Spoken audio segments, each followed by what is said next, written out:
Check it out, Gray. I got 3D printed here. God, it's so sick. Yeah, it's not ideal. That's not what the 3D printer is not supposed. It's not supposed to do that. That's a sign of failure. Uh, oh joy. Hello everybody. My name is Mega in the Discord, Mega Mix on Twitch, and today I'll be bringing smooth jazz, smooth jazz. Sorry, I don't normally have a smooth jazz voice. I have more of an anxiety voice, so I'm trying to workshop a good voice for the chill guy. Chill guy is a gnome of the deep variety. He's from deep under the earth, where the mushrooms talk, and the finger bees live in your fingers. Don't ask me about the finger bees. He came to Ankum to try to help out some crazy, whacked out lycanthrope guy from throwing his life away, and it seems like he got here a little bit too late, but maybe he can save him. If not, he collect his body and bring him back home. Uh, what else? Chill guy has been out here once before. It wasn't a very chill time. He figured out the reason why it wasn't chill is that he didn't have his his herbal proficiency straight. He wasn't feeling very chill. So in the meantime, between the last mission and this one, he's got himself a little laboratory going. Because his supplier got eaten by sharks last time. I don't remember. Kill guy didn't realize until after the mission, Oh, but the guy who no. rolled them back and forth was his supplier, and he's like, "Oh crap." I gotta learn how to make this myself. So, chill guys, he's becoming a little bit more of a medicine man. Your friendly neighborhood what do you pharmacist? Yeah, there we go. Yeah. All right.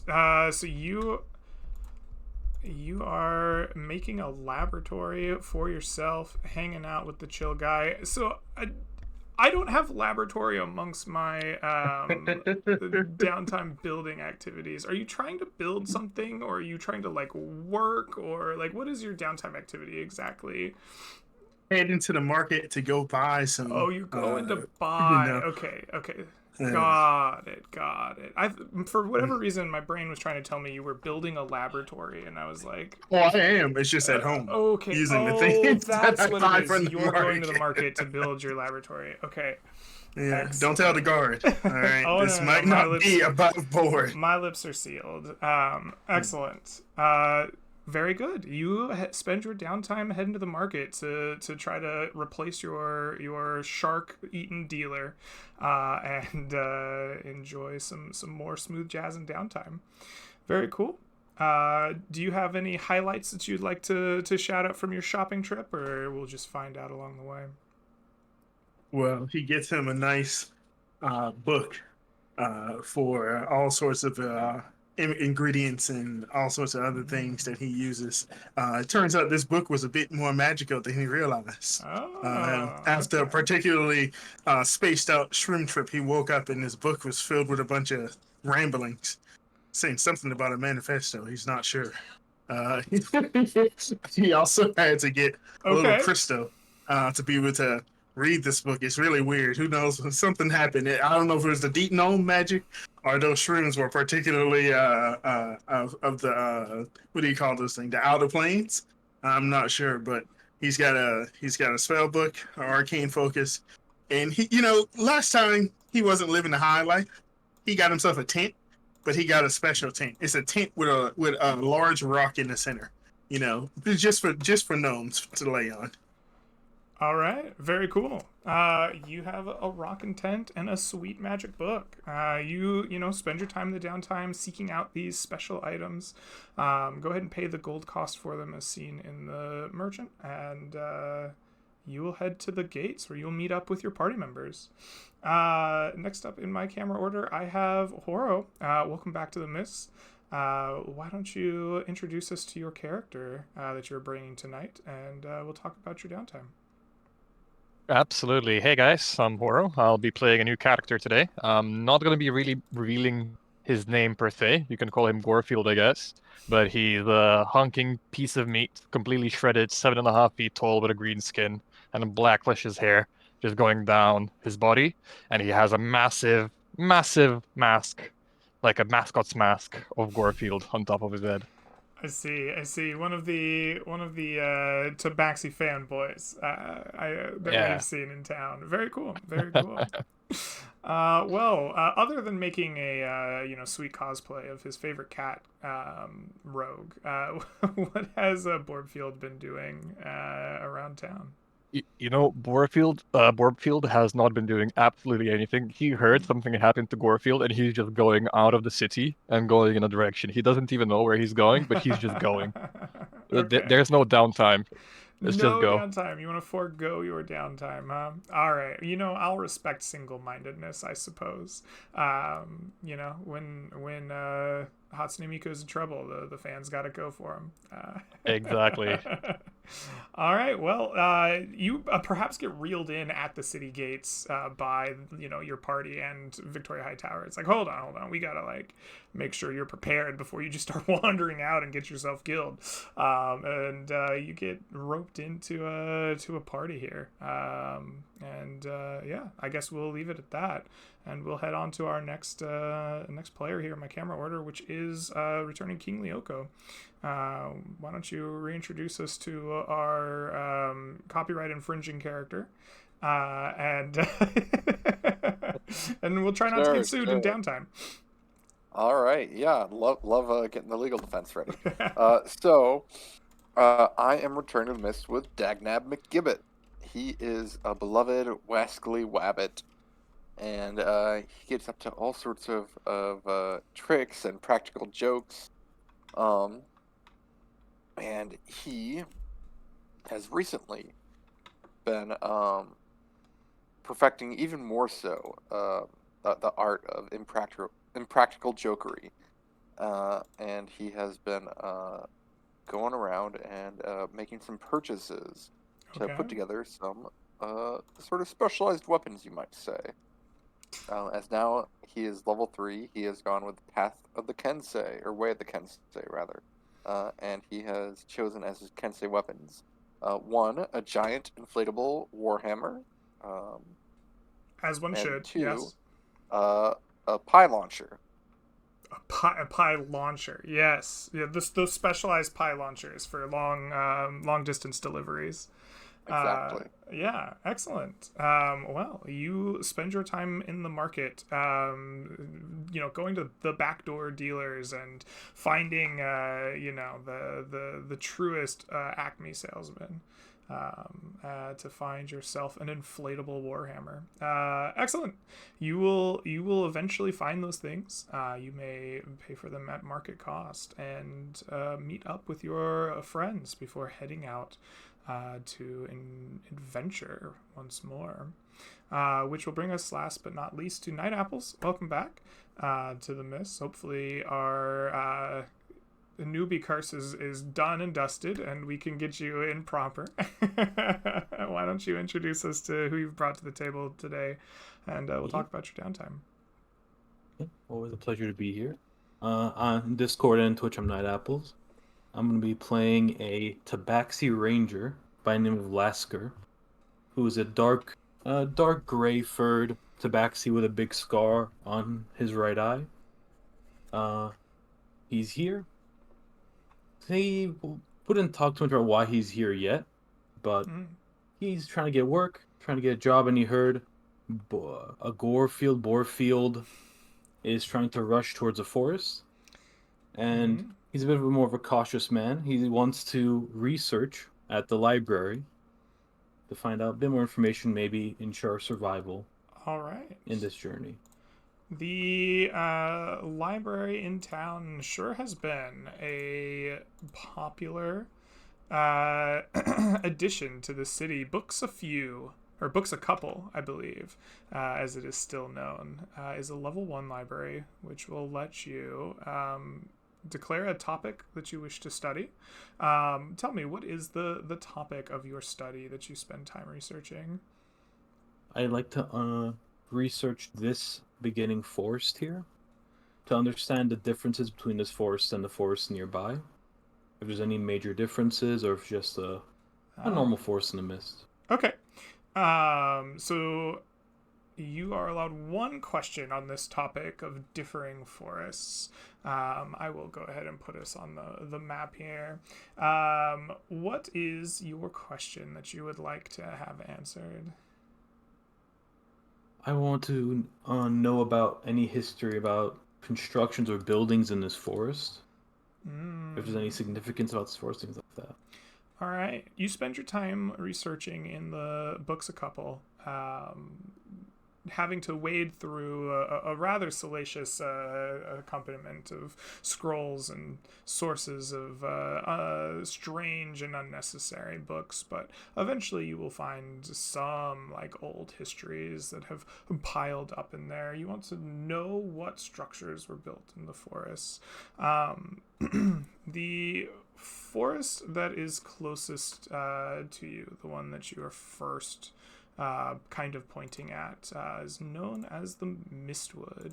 And you will know of talk of a ruin, a town of some sort, that upon it had a cathedral. This was name is lost to time. It has kind of been known as the Mistwood Ruins now, but it held some kind of architectural design towards study and science. It seems that this area sits upon some kind of magical ley line that was used by researchers.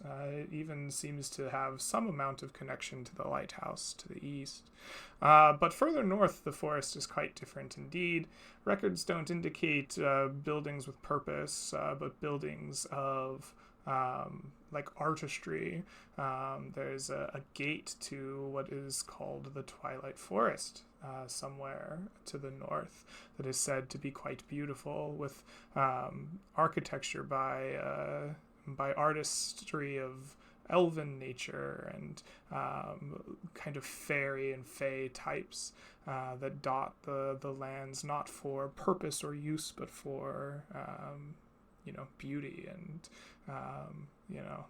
appreciation of the view.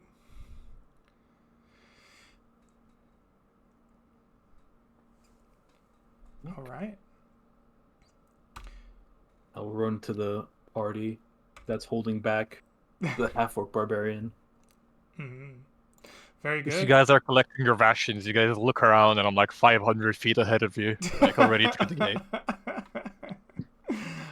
With that, our adventure will get underway. You have spent your time researching, and you rush to catch up with a crazy barbarian man who wants to race through the countryside, I suppose as fast as humanly possible, to get to his great love, Gorefield. So, party, you will be hastily handed 3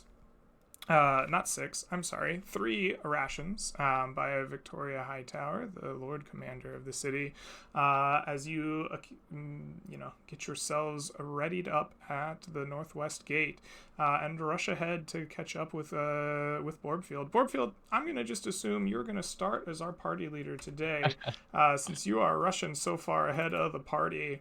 Where do you rush them as you start here in Ansham? I'll just take us 1 hex northeast, really. Yeah, just Alright. beelining northeast for now. We head northwest, and you will make your way out of Ansham's gates, skirting the edges of the Mistwood, sitting in kind of grassy plains at the foot of these mountains and hills, tarnished and red, seeing them rise in the distance. As you rush ahead, single-minded in purpose, grass crunching under your feet, would you please roll me a d100 on our encounter table? And we will see if you are encountered along the way. What's the point of even rolling? Like, I'm so busy, nobody's gonna bother us. See? We're busy people. You are Yeah, I'm correct. walking. You are I'm too very busy indeed, and nothing will challenge you as you rush forward out of Ansham. The miles pass beneath your feet, and you arrive, maybe out of breath, maybe not, as the party finally catches up to you without incident or worry. And who amongst you will lead us. You will have 5 exploration points left at the end of this essentially turn, as this is a plains tile, only costing 1 to move through. I'll lead. All right. I'll take us another classy northeast. So right over here. All right. Classy northwest once more. This will also cost you just a single exploration point, going to 4. As you move, you once again skirt around the edges of this forest, while looking at the gloomy dark beside you. You get a little farther to the northwest, and you will find these rolling hills claiming more and more of the grasslands around you, dry, red, and dusty, a warm wind blowing down upon them, though you sit in the shadows of this large mountain. As you walk through this area, would you please roll me a D100 on our encounter table, please? And we will see if you have any opposition on your journey. It's loading up my roll right now. Loading the barrel, I loading up. like it. Roll 20. Being low. Ooh, We're busy. you Oh, are busy busy. I people. think the universe just notices the determination of this barbarian with a giant mask on, in his favorite cartoon character, and just stays away. They're like, we cannot mess with a Vocaloid fan. Okay, like that's just not on the table. We got timeline going. Can't mess with. We got a concert to get to. Yeah, exactly. And so the party marches on. He's unmolested, unchallenged through this early part of their journey. You have 4 points left to spend. Who will take us on the next portion of our journey this day? I'll go next. Chill guy. Oh. Oh. The Hey, chill if guy you- and the If rabbit you go fight. northwest, I'll take the action after that. Yeah, okay, sounds good. All right. I would like to move us. These guys haven't even been declaring their metric system for movement. Mhm. I'm going to be declaring Galactic West. Galactic West, very good. You march yourself through the rolling hills of the Tarnished Lands, leaving this forest behind you, the warm breath bringing with it a red dust that coats your teeth, your clothes. It's definitely not a chill time, Chilgaeus. As you go, this will cost you 2 exploration points to go through this hill tile.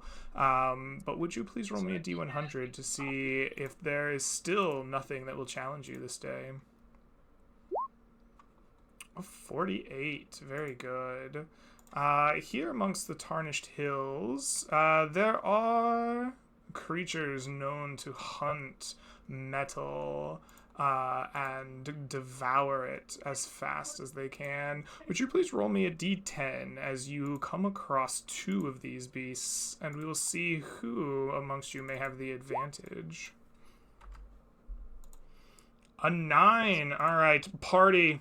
We know that on a 9, you have the sight first. In fact, on a 9, the monsters are surprised, at least a little bit. I would like the group to roll a stealth check.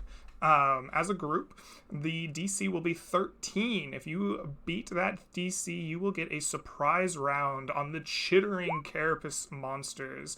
These are rust monsters, devourers of your precious metals.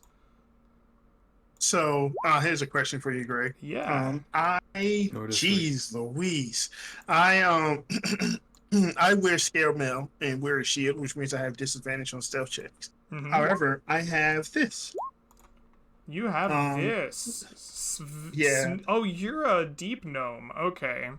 You can make the check with advantage. Use the trait a number of times equal to your proficiency bonus. You may absolutely use your deep gnome camouflage to undo or I guess cancel out your disadvantage here.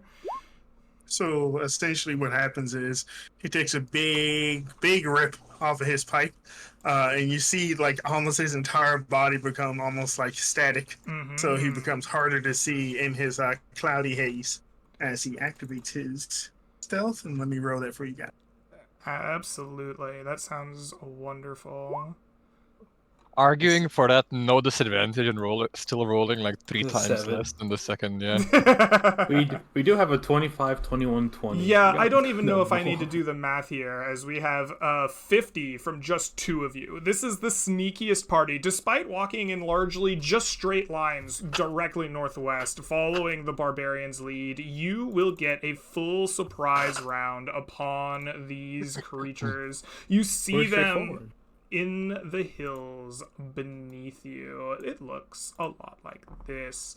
You come across them as they do not even see your approach beneath you. They seem to be like antennae down, sniffing out the remains of some strange metal in this land. You have a full round of surprise to yourselves, party. What do you do? You know what really happens? They see me walking so crazily, they just like, oh shit, let's avoid him. And I'm walking so fast, they just get surprised that I'm right there, you know. Yeah. We're just walking in a straight line. They don't know what's happening. Straight lines Yeah, are man. really hard for monsters to understand, it is known. Yeah. I'll just eat the javelin at one of them, really. You yeet a javelin at one of the creatures. Excellent. With a 14, you will hit their armor class. Would you like to fish for a crit since they are surprised? Oh yeah, absolutely. All right, your javelin will strike true, piercing into the chitinous hide of this creature. A spew of fiery magic from within gushes out for a brief moment as your spear deals damage. I'll shoot the same one. But I see our leader barbarian, Yuda. All right, Lasker, what do you shoot him with? A longbow. You stand Longbow, tall. yep. That 18 will also hit. Your arrow striking true, penetrating its hide. Could you roll me some damage? For 6 6 more damage. piercing damage. The creature is quite wounded at this point.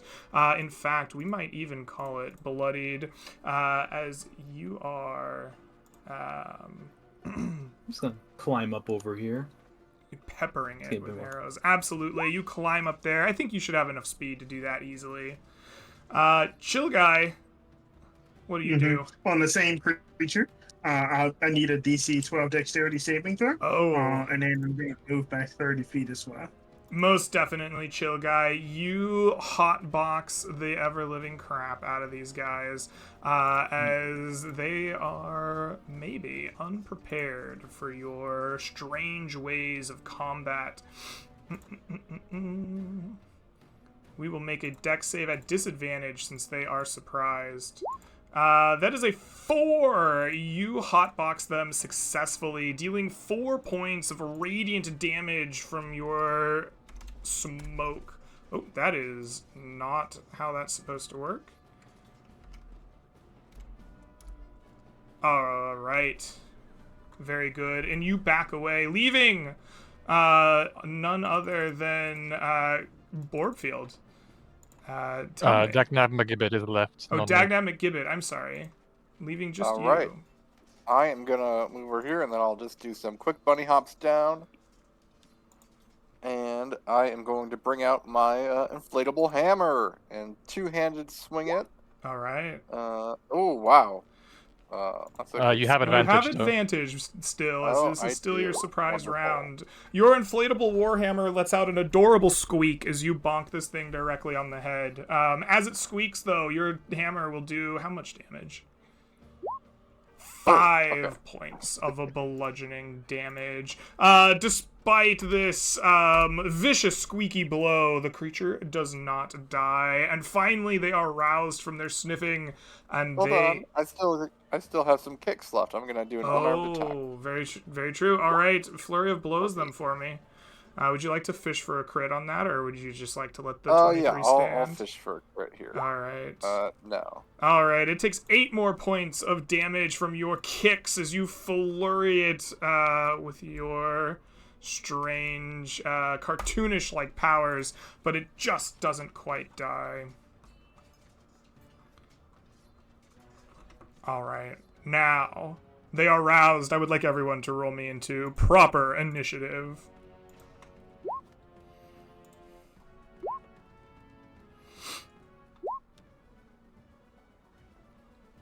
All right. I rolled with the wrong sheet. I apologize. Decrease that by 2, please. Decrease that by 2. Got it. That will move you to the bottom. To the bottom. Hey, all right, Lasker, you are the first to take control of the initiative after this flurry of attacks has gone off. What do you do? I try to finish him off. Clean shot Alright. right there. Normal. You know, just the bunny is in the way, and I just don't have a clean shot. You know, the dust is in my eyes. A lot of things happen. It's true. There's dust in your eyes. The bunny's in the way. Your shot goes wide, unable to strike true upon this creature. Excellent. Do you stand on that rock? Yeah, let's move a little back. I'm on this rock. Alright. Totally. Very cool. With that, the creatures will go. And there's a guy right in front of them, wielding some crazy Acme inflatable hammer stuff. They are going to just bite you. I don't think that they have interest in inflatable hammers. And so they just want this thing to stop hurting them. That is their goal. That is a 19 to hit. Will that beat your AC, Mr. Dagnab? Unfortunately, it does not, and that is because of my new Agile Parry feature, which is while I'm holding my Kensei weapon, and after I make an attack, if I make an unarmed strike as part of the attack action on my turn, It increases I your can AC get by a 2. +2 bonus to AC until the Yeah. start of my next turn. Very cool. So you are about to get bitten by this creature as it lunges forward, its jaws wide and slavering, and then you just like beat its mouth away with a hammer, squeak. And it doesn't manage to strike you. This one here, though, is going to get to move next, and it is going to crawl up here 5, 10, 15, 20 feet. What is its ability to... Oh, it doesn't actually have a climb speed, so it's going to have to dash in order to climb this 10 feet up to Borb Field, where it slavers away, hungrily smelling iron nearby. But it doesn't get to go, and Dagnab, it comes to your turn. What do you do? Alright, I'm going to try and finish off this guy with another two-handed swing. Excellent. Your squeaky hammer will finally bring this creature down as it just falls crushed beneath your elastic hammer. Alright, and then I will do some acrobatic hops back up and do an unarmed attack. All right. 13? That 13 will actually miss AC. Your unarmed strike kind of just pounding off of its chitinous hide. Alright, well, I will Flurry of Blows. All right. Spending a key point to do 2 more unarmed attacks. The 15 will hit, but the 8 will not. Alright, so that will be 7 more damage. All right, your fists finally break down into a soft spot, dealing a little bit of damage to this creature as it slavers about, largely trying to ignore you in search of iron. Borbfield, it comes to you. What do you do? What are the rules for improvised weapons? If I was to pick up a stone from the floor and try to smack it on the head, what would I have to roll? An improvised weapon is going to be a D4. It is going to be a strength attack, right? So it'll be D20 plus your strength plus a D4, or plus a proficiency modifier if you are proficient in improvised weapons, or it'll just be a D20 plus strength if you are not. Okay. You critically hit it with this rock. Tell me what that looks like when you pick up a rock and just start bashing this creature with it. It looks very weird. Like, I grab a stone with 2 hands, probably, and just bring it from the top of my head on top of him. I nearly lose my head by doing that, because, it's very big on my hands. Mhm, and I mhm. try to grab it, and the stone just gets launched at like double the velocity. Oh my goodness. Go ahead and roll me 2d4 plus 4 damage as you critically Uh, strike this atop the head. As a half orc, I get to roll 3d4. Yes, you do. You get an extra dice as a half orc. You do 12 points of damage, just smashing this thing over the head. The rock like cracks on either side of it, like a cartoon. As this thing is bloodied, but does not go down after And, your vicious strike. As Borbfield thinks for a second, he kind of pats his own head, the Gorefield's head, and he's like, I knew it was going to be a critical hit. He rubs Represent. his mask. Yeah. All right. Very cool. That brings us to Chill Gaius. Chill Gaius, what are you doing up there? He's hitting that pipe extra hard because this mask guy is freaking him out. He's caressing his mask and everything. He's like, oh, I don't like that guy's vibes. And instead, he's going to, take almost like a hint from the rabbit guy, using these cool new abilities, and he's going to use one himself. And he's going to wax poetic about the universe and how we're all just cells, man. Cells within cells. And he's going to need you to give me a DC 13 intelligence save from the rust monster. Otherwise, he will also feel like he's hit my pipe recently. Oh my goodness. It's all just vibes, man. All right. Well, intelligence not the strong suit of this creature. It rolls a -3. Describe to me the amount of like bad vibes slash like good vibe. I don't know. What happens when you hit your pipe way too hard, Chill Guys? Yeah, man. The rust monster zooms in on himself and see he is covered in rust. And he's like, I thought I eat rust, but I am rust. Oh, God. And he has a conniption. And that conniption is going to give him a minus D4 in his next saving throw. Excellent. He also will take 3 psychic damage as he ponders his own existence as a rust monster. Lasker, you see this now hotboxed creature like have an existential crisis while getting struck by a rock. What do you do? Mouth a little agape. Lasker moves 10 feet, and now the bunny's not on his way. He can get clean shot off. Perfect. With no chance of missing you. Absolutely. Oh, no chance. The bunny, no chance at all. It was ordained in the stars. Describe to me how your arrow kills this creature, finishing the battle. I shoot at the area where my brave barbarian friend smashed a rock onto him. It's already a softened up area, so it just goes right through the creature. Oh, right through it. The hide, not even an issue. It falls dead at the feet of Borbfield, and Dagnab. The hills once again still as you have defeated these creatures that you have found. Excellent. Let me mark down some experience. Tell me, what does the party do after they have defeated these rust monsters? Do they leave them be and continue on their journey? Or do we stay and live in the scene for a moment? I think we're going to run their digestive pockets, Greg. All right, absolutely. You cut open the rust monsters, spilling out their digestives.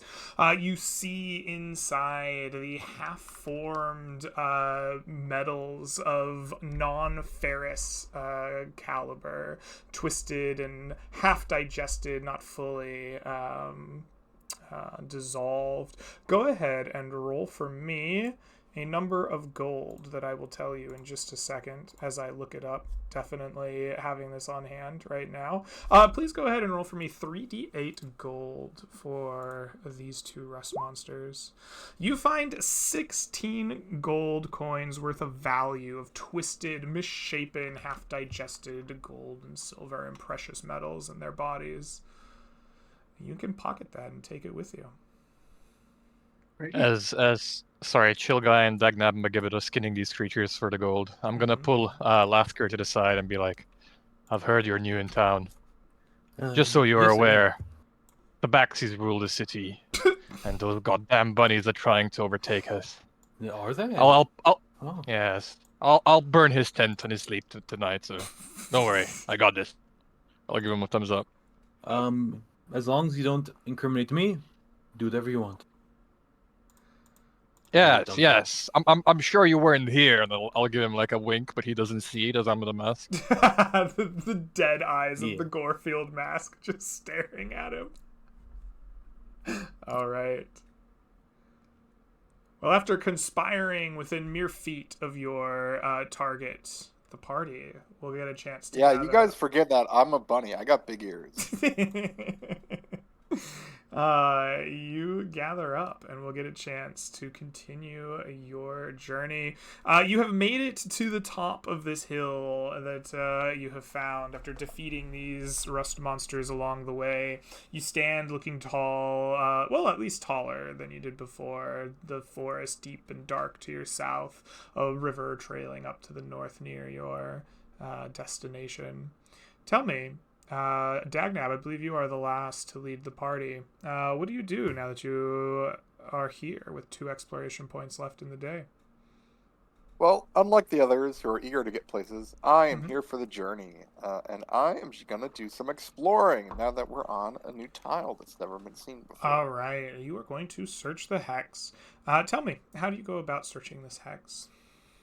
Well, I think part of it is simply the fact that I'm up at the top of the hill. Should be easy to look around down on stuff. All right, you stand trying to find the highest points that you can, looking down around you for points of interest and things of note. As you do, please, I think this just is a simple perception wisdom. Would you give me a perception wisdom check here in the Tarnished Hills? Your discovery DC will be 12. No.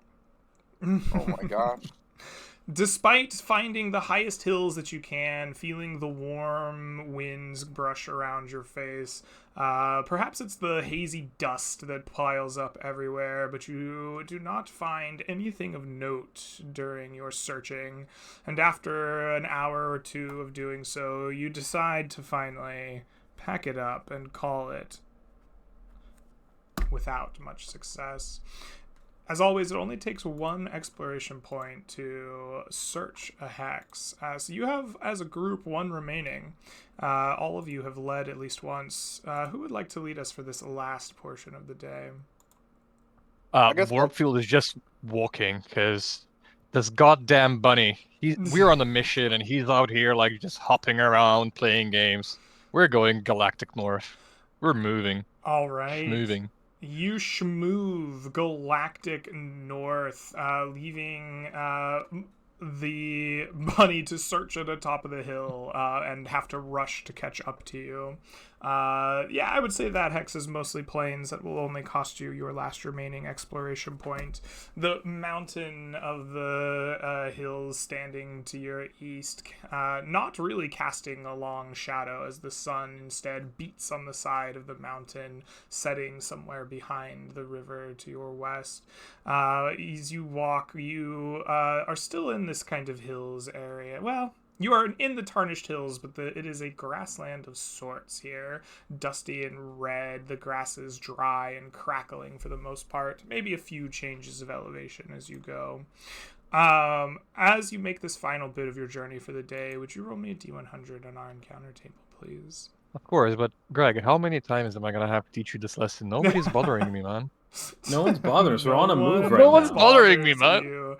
What is it? Is it really just because you walk in a straight line? What is it about the Yep. way that you? Yep. Okay.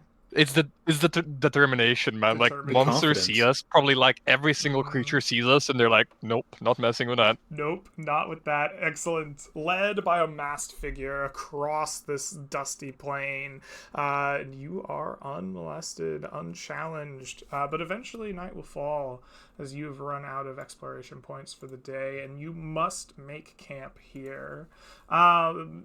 I know that there was some conspiring going on about nighttime, but tell me, what is camp like for the 4 of you on the end of your first day exploring beyond the walls?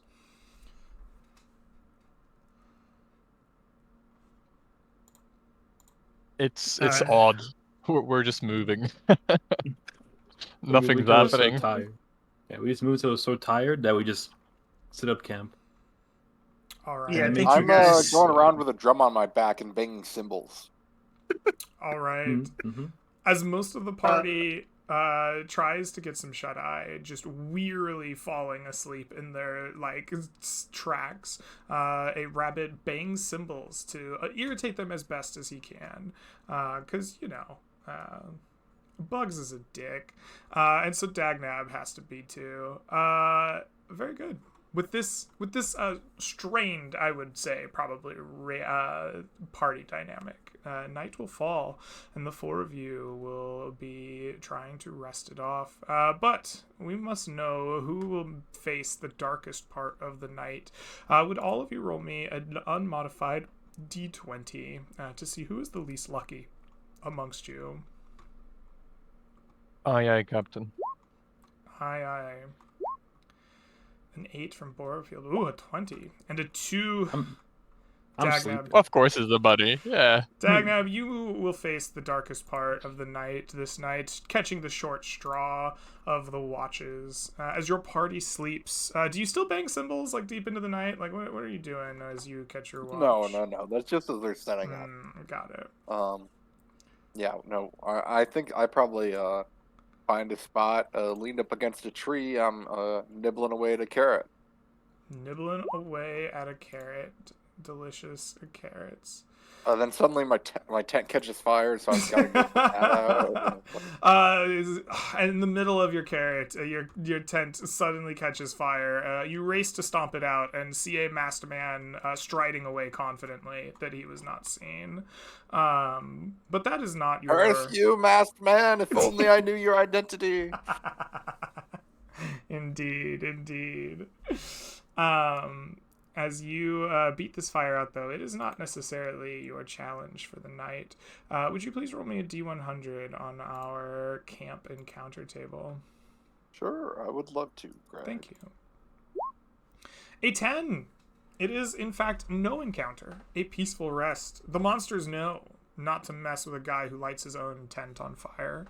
Clearly, that is a psychopath. And you are left to your own devices this night. Rest comes easily and peacefully. The next morning, I would like each of you to mark one ration consumed during your night's rest. I would also let you get the benefits of a night camping in the wilds. You may regain all spells and class features associated with a long rest in the player's handbook. You may spend 1/2 of your hit dice rounded up. You may spend all hit dice in your pool to regain HP if you need any. In the morning, you get 6 brand spanking new exploration points, and you may recover 1/2 of your hit dice pool total rounded up to be used in the next day. So, as morning rises, the party, refreshed perhaps from their traveling the day before, is ready to adventure out again. Who will lead us in this first morning part of the day? I'll lead. All right. I'll take us a classy galactic north. Nice, classy, getting galactic north. I like it. I would say that most of that hex is plains, even though there's a little bit of tree in there, so that's going to cost us 1 exploration point. You lead away on the western side of the mountains, cast deep in its shadows until you begin to get a few miles away from it. There's small bits of trees dotting this river that you can hear some miles away from you, but do not necessarily see proper through the trees. As you move, the day is hot and the dust crumples around your feet. You see that the trees here are twisted and bent and bear some of the tarnish that the very hills around you do as well. As you travel, would you please roll me a d100 on our encounter table?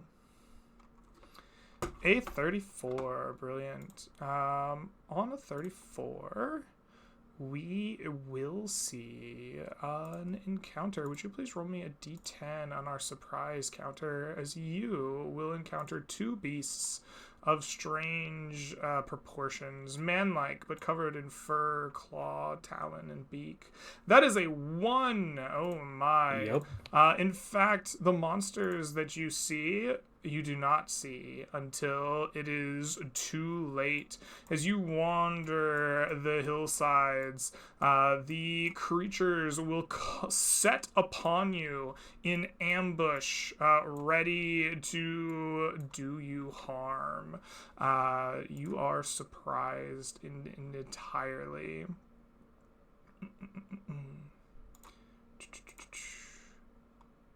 All right.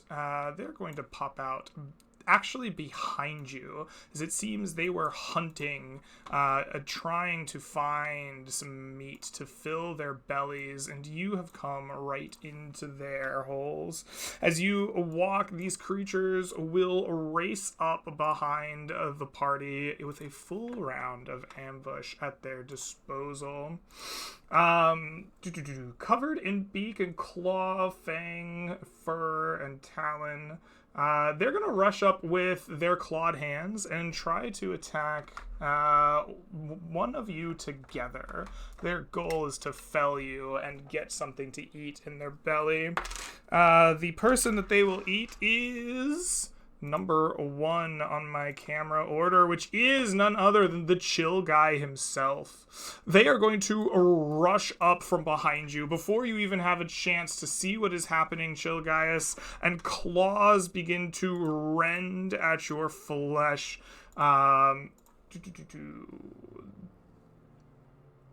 This says... No, don't do it! This says spear, but it is in fact the claws of the creature. The first one will critically hit you for 6 piercing damage with their attack.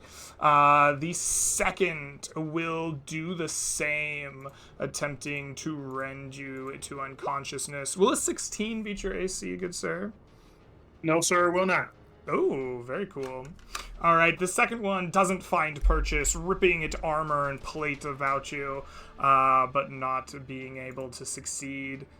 Everyone, now that the surprise is over, you gain your feet. Please roll me initiative. Damn, hombre. 26? Holy moly. That is quite good. Not proficient. It's crazy.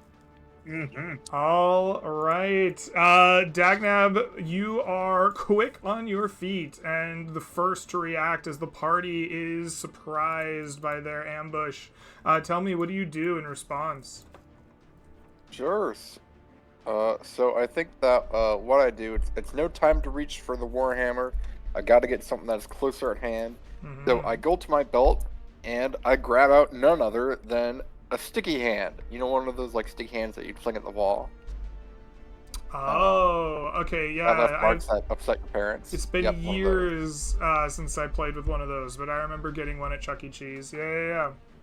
And I am going to ash one into the sky. All right, you pull out a sticky, nasty thing that has been picking up dust and dirt the whole time, and you sling it, slapping this creature across the face, leaving a sticky handprint right where its beak and fangs meet.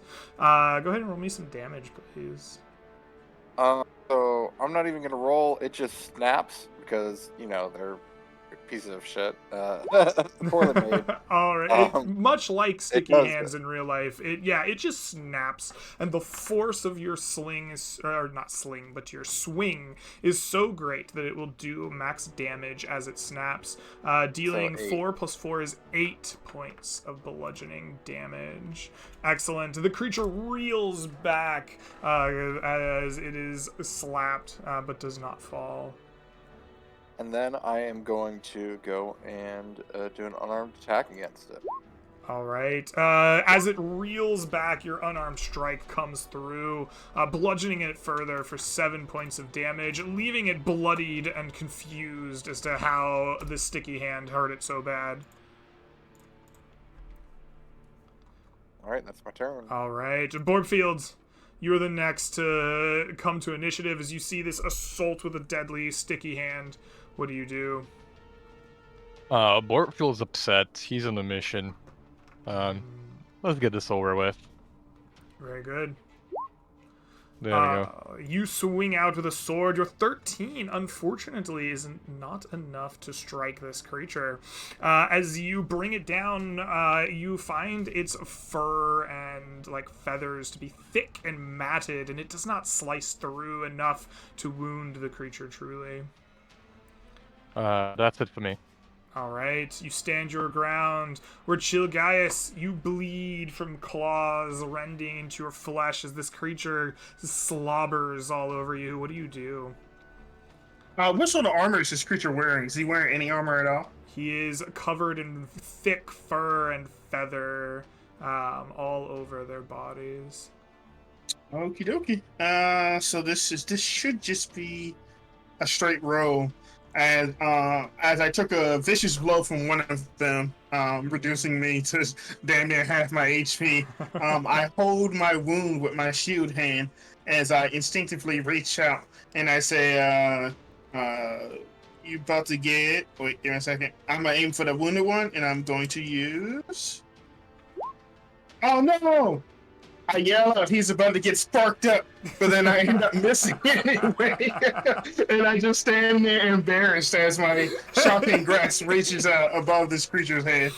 Oh, well, you're gonna know, get it's not sparked above. up, and then you just shoot sparks into the sky. Like, you just, it's a party, right? You're not used to using this to hurt people. This is for chill stuff.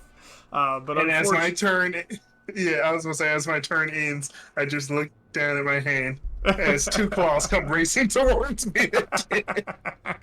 Indeed, that is the case. As claws begin rushing in under a shower of sparks, cheering them on for their kill, the healthy one will claw at you. In fact, yes, it will claw at you. No longer with advantage. Trying to finish the job, it is unable to do so.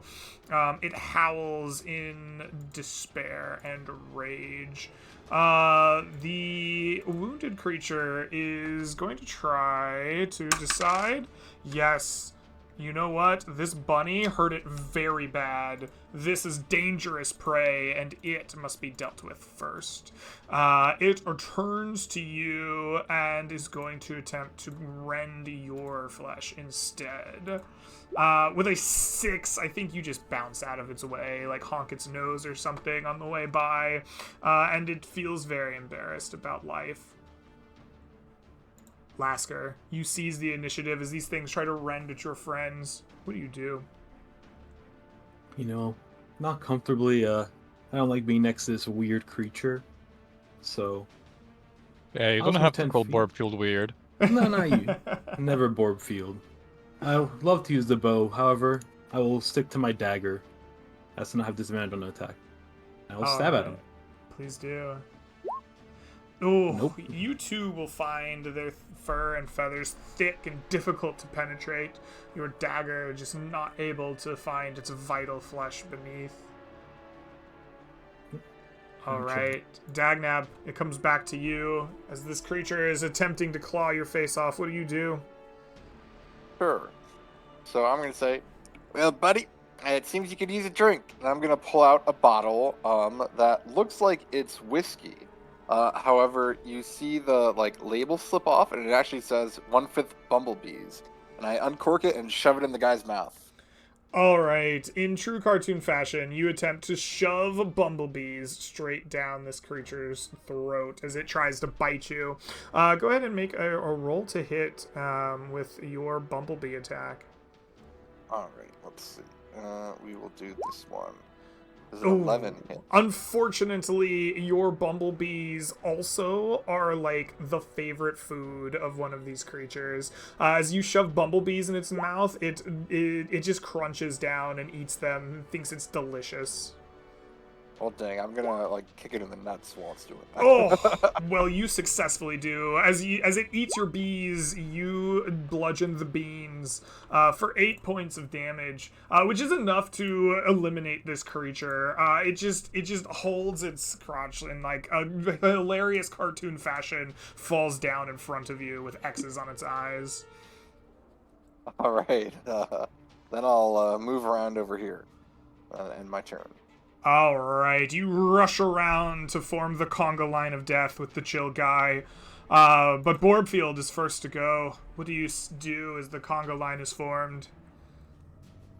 I'll give it another try. It's very weird that my attack missed, so something must be wrong. So I'll try again, Oh no! and I'll look at my sword. And I'll just toss it like 20 feet away from me. This I'll just must use be rocks from now. It's defective.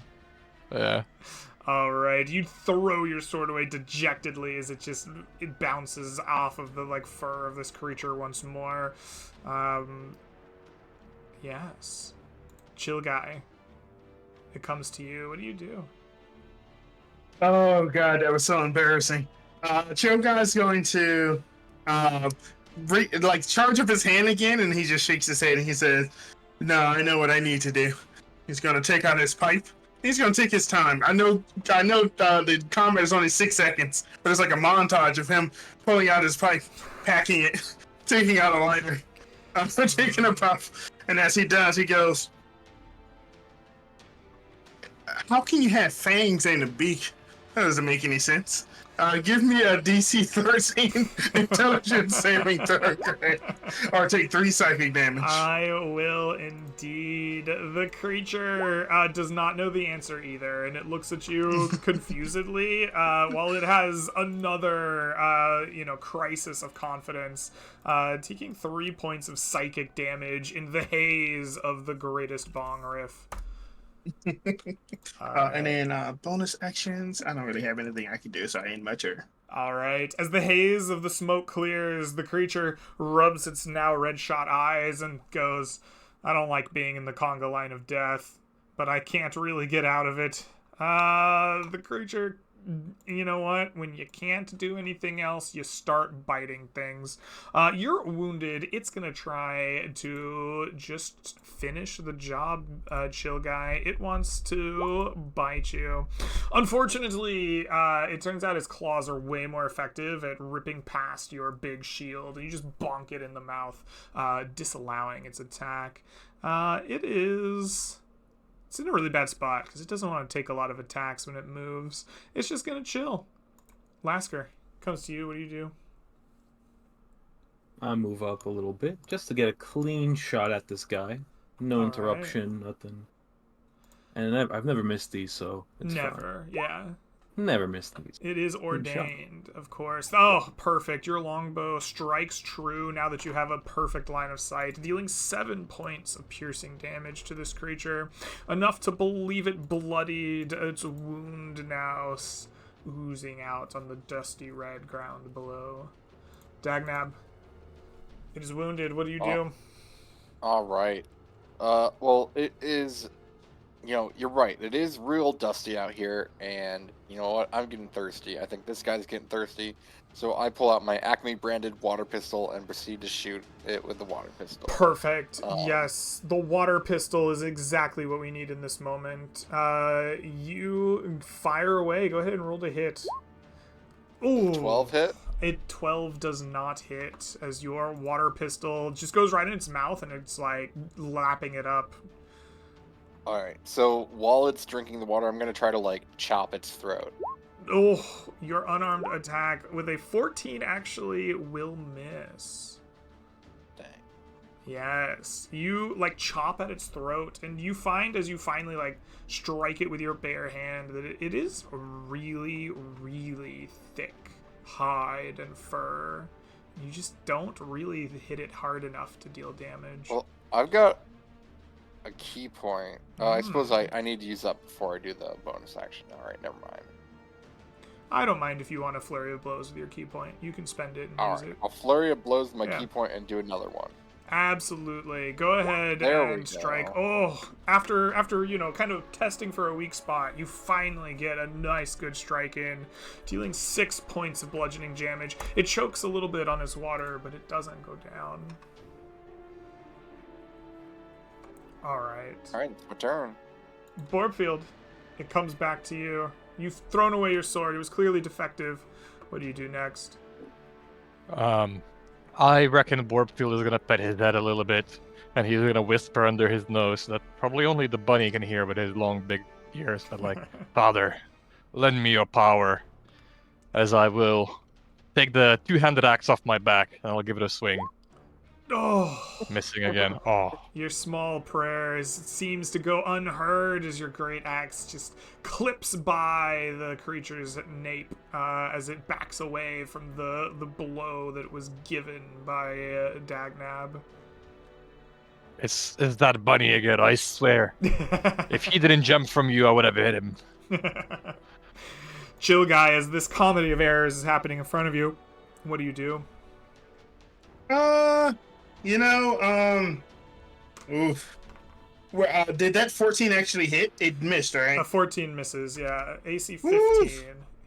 Okay, I probably shouldn't do that then. Chill guy took out his pipe lighter, and as you saw it, he whispered a word, Ignis. And the lighter caught a flame, and he was getting ready to shank this guy with it. But then he shook his head and put it back. He says, "You're not good enough." And then he yells out his new signature catchphrase, "You about to get sparked up!" As he... No! Oh! Damn it! You once again shoot sparks into the sky above you. Perhaps you need more training with this particular catchphrase. Oh god, I'm getting deja vu. Chill guy goes into a defense curl and then ends his turn. All right, you go face down into attack or into defense mode as the creature, showered in sparks and refreshed with water, looks around, and it is going.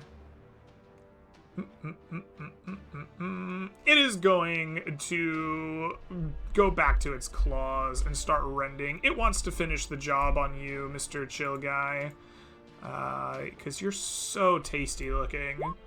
Oh, but unfortunately its claws can't render in. It does this like move where it like runs back and forth through these two squares a bunch, like looking to try to like get away from the three of you, but it can't, and so it just ends up back where it started.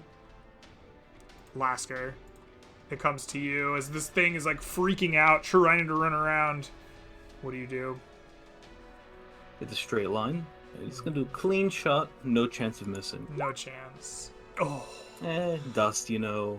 You know, it's not that you missed. It's just that this thing's got really thick fur and like feathers and like it just like sticks in him, but it just doesn't seem to hurt him very badly. Oof. Well, you know. All right, Dagnab comes listen, back you around to listen. you. It seems. All right. It's time to stop messing around. All right. So, I get out my inflatable warhammer Excellent. and Oh. proceed to. Your warhammer strikes with a resounding squeak upon the thing's head for 7 bludgeoning damage, which is enough to defeat it. Please describe to me what it looks like as you beat this thing to death with a plastic squeaky warhammer.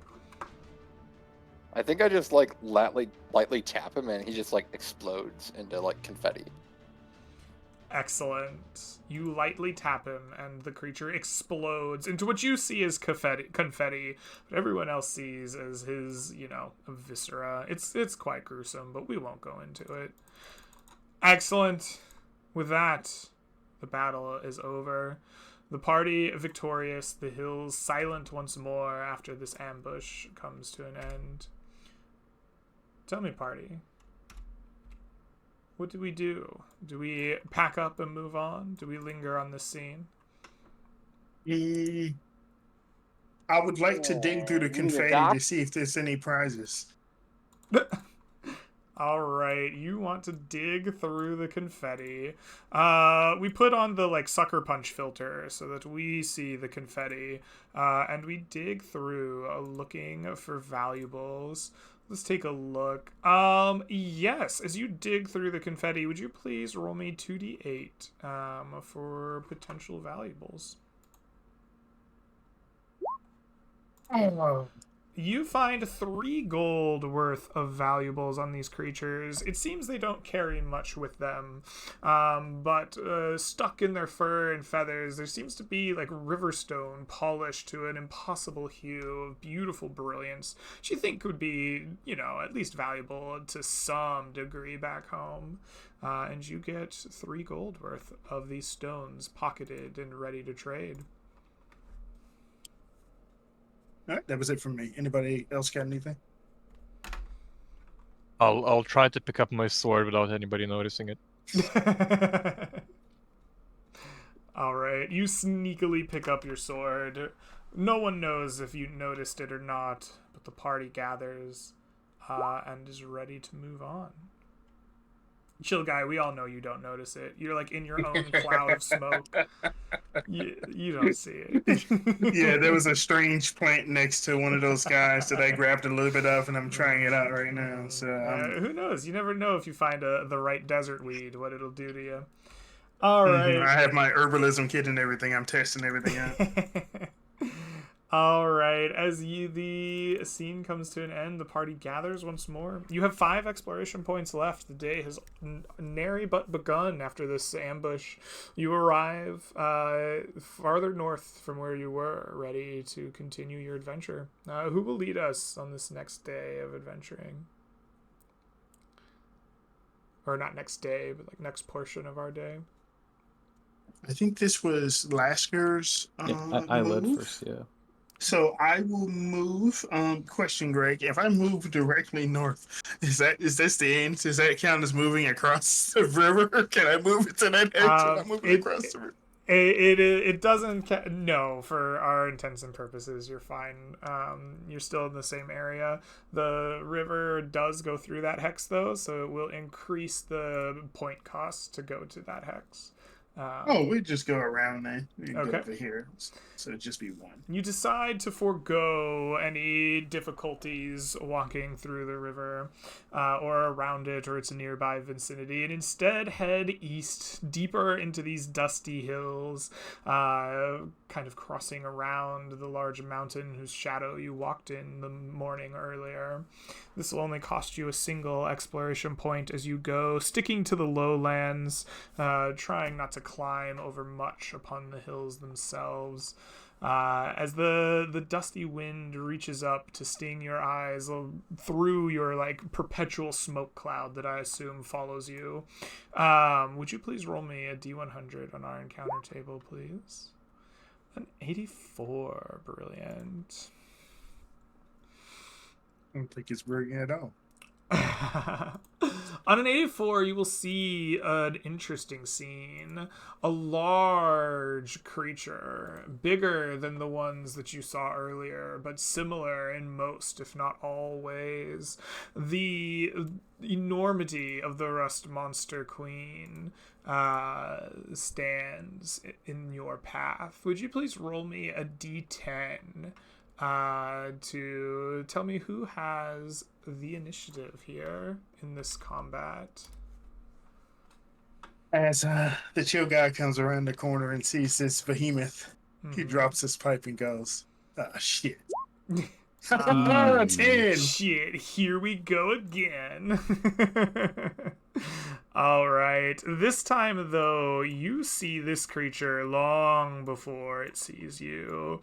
It is chittering away, standing tall on hind legs, antennae in the air, skittering about.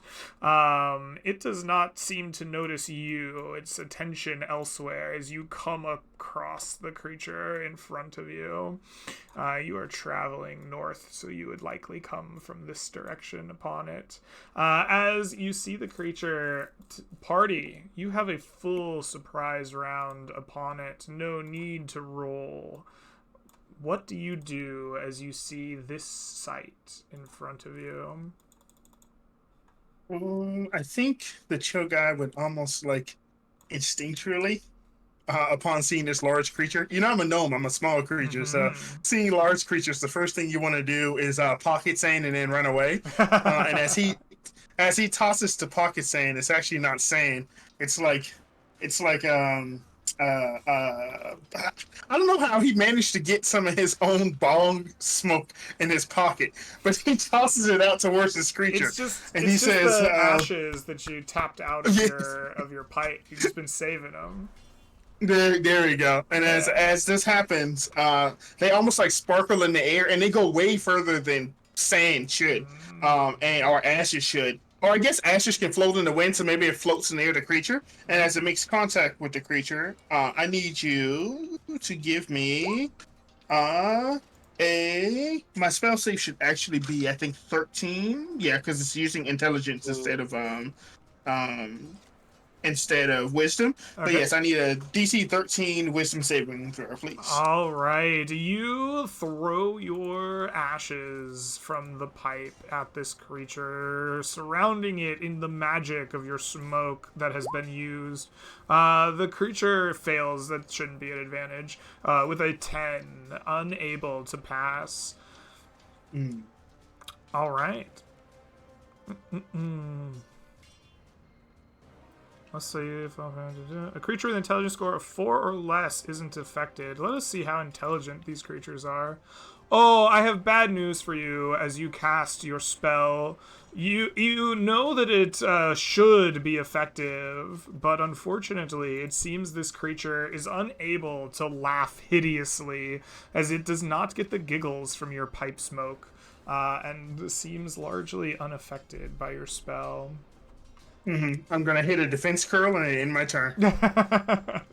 All right. The party still has the advantage, though, as the creature is surprised while this was going on. What did the rest of you do? Warpkill doesn't really. Oh, go ahead. Oh, I was gonna say it's time for Dagnav to bring out his pie flinger. And you see it's like a big like spring-loaded contraption with a wooden bar and like a big white cartoon gloved hand, and he places a pie that has like a lit fuse sticking out of it very suspiciously, and he's gonna fling a pie at it. All right, you fling a suspiciously lit fused pie, and it is going to strike this creature square in the jaw as it does so. Would you please roll me damage? There's 8 piercing damage. Would you like to roll again, actually, to see if you crit this creature? Sure. You do which crit I do. this creature. Why don't you roll me critical hit damage instead? All right. It will take 14 damage as this suspiciously lit pie explodes in its face, showering it with immense amounts of whipping cream, getting all in its antennas. It just has to shake off. And then I'm gonna run up to it and punch the ever-living hell out of it by spending a key point to do Fury of Blows. All right. The 24 will hit for 8 bludgeoning damage. Go ahead and roll me your second attack. That was a 19. Oh, sorry. I get their. You're right. 17 will also hit. So I guess I'll take. Everything's 8. 8 bludgeoning damage all around. So it'll take 16 in total, leaving it quite bloodied. You hit it with this pie, and while it's busy trying to figure out what's going on, rubbing its antenna, getting it clean of all the whipping cream, you just beat this thing's face in until it is largely bloodied. You see where your handprints have cracked its chitinous armor, that like boiling sand and rock and magic just kind of comes flying out, bubbling and spurting upon the ground around you. That's my turn. All right, Lasker, Borgfield, what do you do with your surprise round? Oh, do you want to go Borgfield or you want to go? Sure, as I see the bunny turn his back to me, I will eat a javelin in his direction, but in all reality, it's gonna hit the queen as he jumps out of the way. We're uncertain whether or not Borgfield is targeting the enemies or his friend, but either way, Oh my God. the javelin just is embarrassingly wide, just like clatters into the rocks somewhere nearby, and doesn't strike true. These rolls with something, I swear. Come on, Borfield, pull your weight. Lasker, it comes to you. You're the funny last of the tonight. surprise round. I'm gonna climb up on this rock, just to get a nice angle, and shoot at him. All right, you pull out your great bow to fire at this creature. 24 will hit for 7 points of piercing damage. That is not enough to fell it in its entirety. It drops to death's door, but no further. With that, party, I need you to roll initiative. Let's see if this thing can do something as it recovers from its surprise. Ooh, it rolled pretty well in initiative. Not good enough to go first. Dagnab, you seize the initiative back. What do you do? 16 to hit with my bouncy hammer. Oh, actually, before you do that, I somehow missed Borbfield, who rolled even better than you this time. My bad. Borbfield, what do you do? Oh, now you're a 14. My roll 20 is lagging. My roll 20 is lagging. It was a 22, but it's... I'll just you're still... javelin. I see the 22. It popped in. What do you do? Javelin. You fire a javelin at this creature. 14 is enough to hit. You deal 8. 8 is a good points of damage. It is more than enough. Could you describe how your javelin kills this creature? It's an 8 to hit. It is an 8 to hit. Oh, the 14's initiative. The 8 is not enough. Never mind. Your javelin just, is once again really embarrassingly wide or something. It's not a good time to be Borbfield this fight. Nope. Dagnab, do you want to use that 16 as it comes back to your initiative? Alright, your squeaky hammer comes ripping out. Go ahead and roll me damage. 6 bludgeoning damage. Your squeaky hammer strikes this creature right in the face. It crumples to the ground, and it is going to die. But in its last gasps and throes, you realize, all too late, that this creature has a death keel. As where you have struck it with your hammer, it begins to crack and break, and you see that inside of it is this unfinished molten core of magic of the earthen plane, and it erupts in a fiery explosion. There are no creatures other than you within 10 feet of this creature. Either way, I would love for you to make me a dexterity saving throw, DC 13. You will save successfully. Excellent. Would you please take for me half of 7 fire damage? All right, will do. All right. With that and the last fiery death keel of the creature done, the hills are silent. Your prey vanquished and defeated before you. Tell me, party. Your guy comes up, he's rubbing his hands together.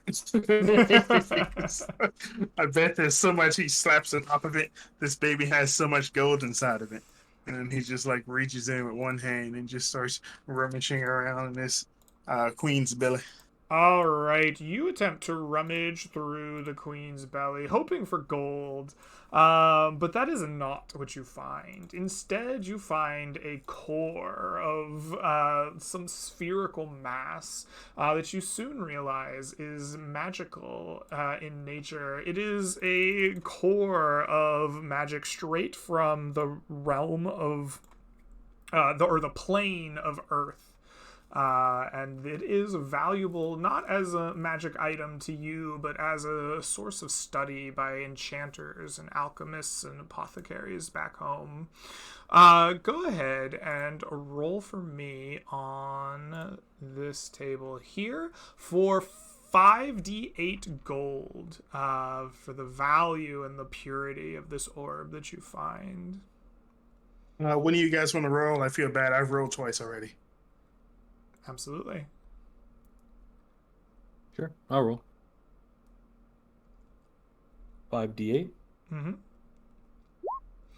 That is 25 gold in value. It is a relatively pure piece of material straight from the plane of Earth. Do you think it will sell nicely? All right.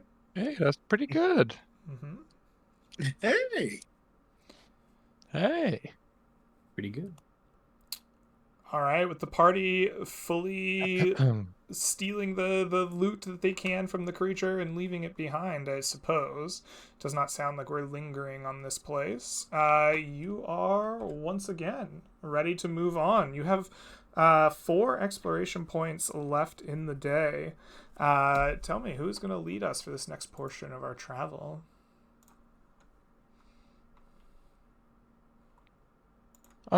Sure.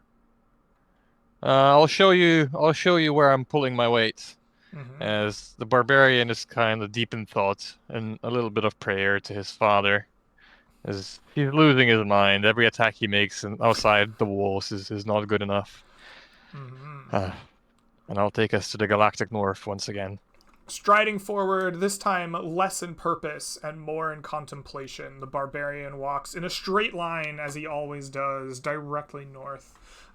Bending much closer to this twisting river. You can hear its waters rushing by near you. The dusty land here, still parched and dry and cracked beneath your feet. Some, many kilometers above the river to your west. You walk in the beating sun northward, contemplating.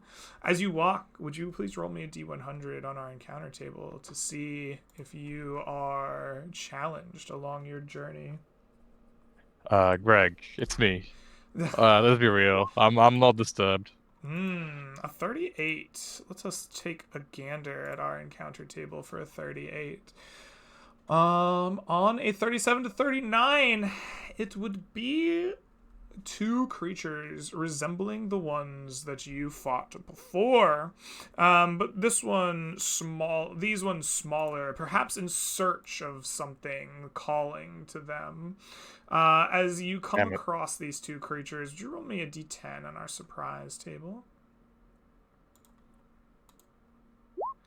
A 9. They are surprised by you. Perhaps their antennae pulled forth in search for the cries of a queen or a creature that had called out to them earlier. And they notice not your party's march forward towards them. There are 2 of them, smaller and chitinous as they were before. But the party doesn't have a pure surprise round. Would you please all roll me a stealth check as a group? The DC will be a combined 13 for all of you. Well, I mean, as a group. And we'll average them like normal. It's up to me, isn't it? It's up to you. I hate you guys. I nearly rolled from Gorefield's sheet with like a +10. I was like, something's not right. Nah, he's busy making license plates in jail right now, so he can't really. Yeah. There's no working in the prison with the Guardian. You just sit in silent meditation, waiting. It's exactly 13. It is exactly 13. You're doing math way faster than I can. That sounds right, though.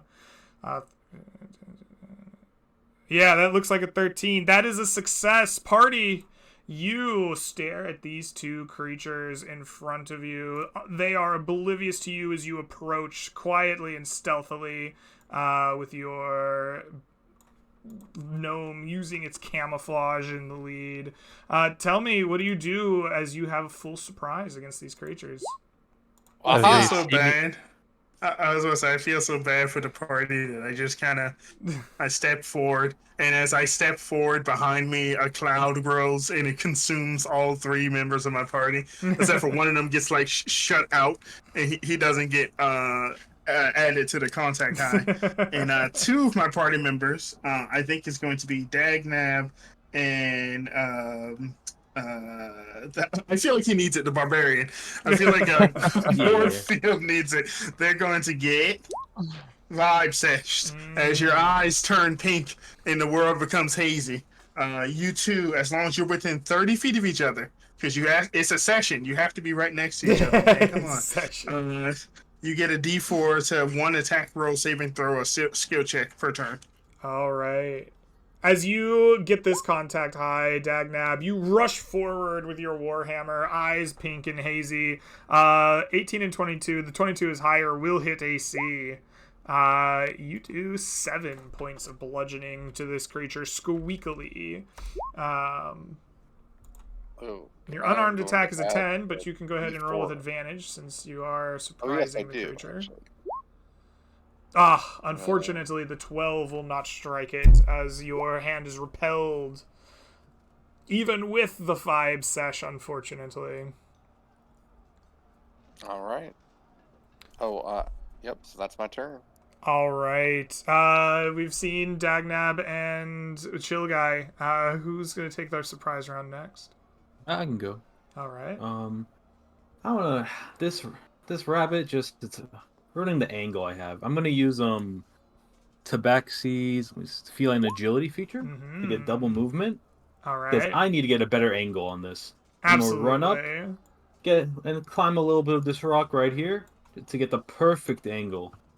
The perfect angle indeed. Oh, you Amen. sprint out of a sprinter stance past this hazy cloud of smoke, and rush up to get a nice purchase and fire your bow.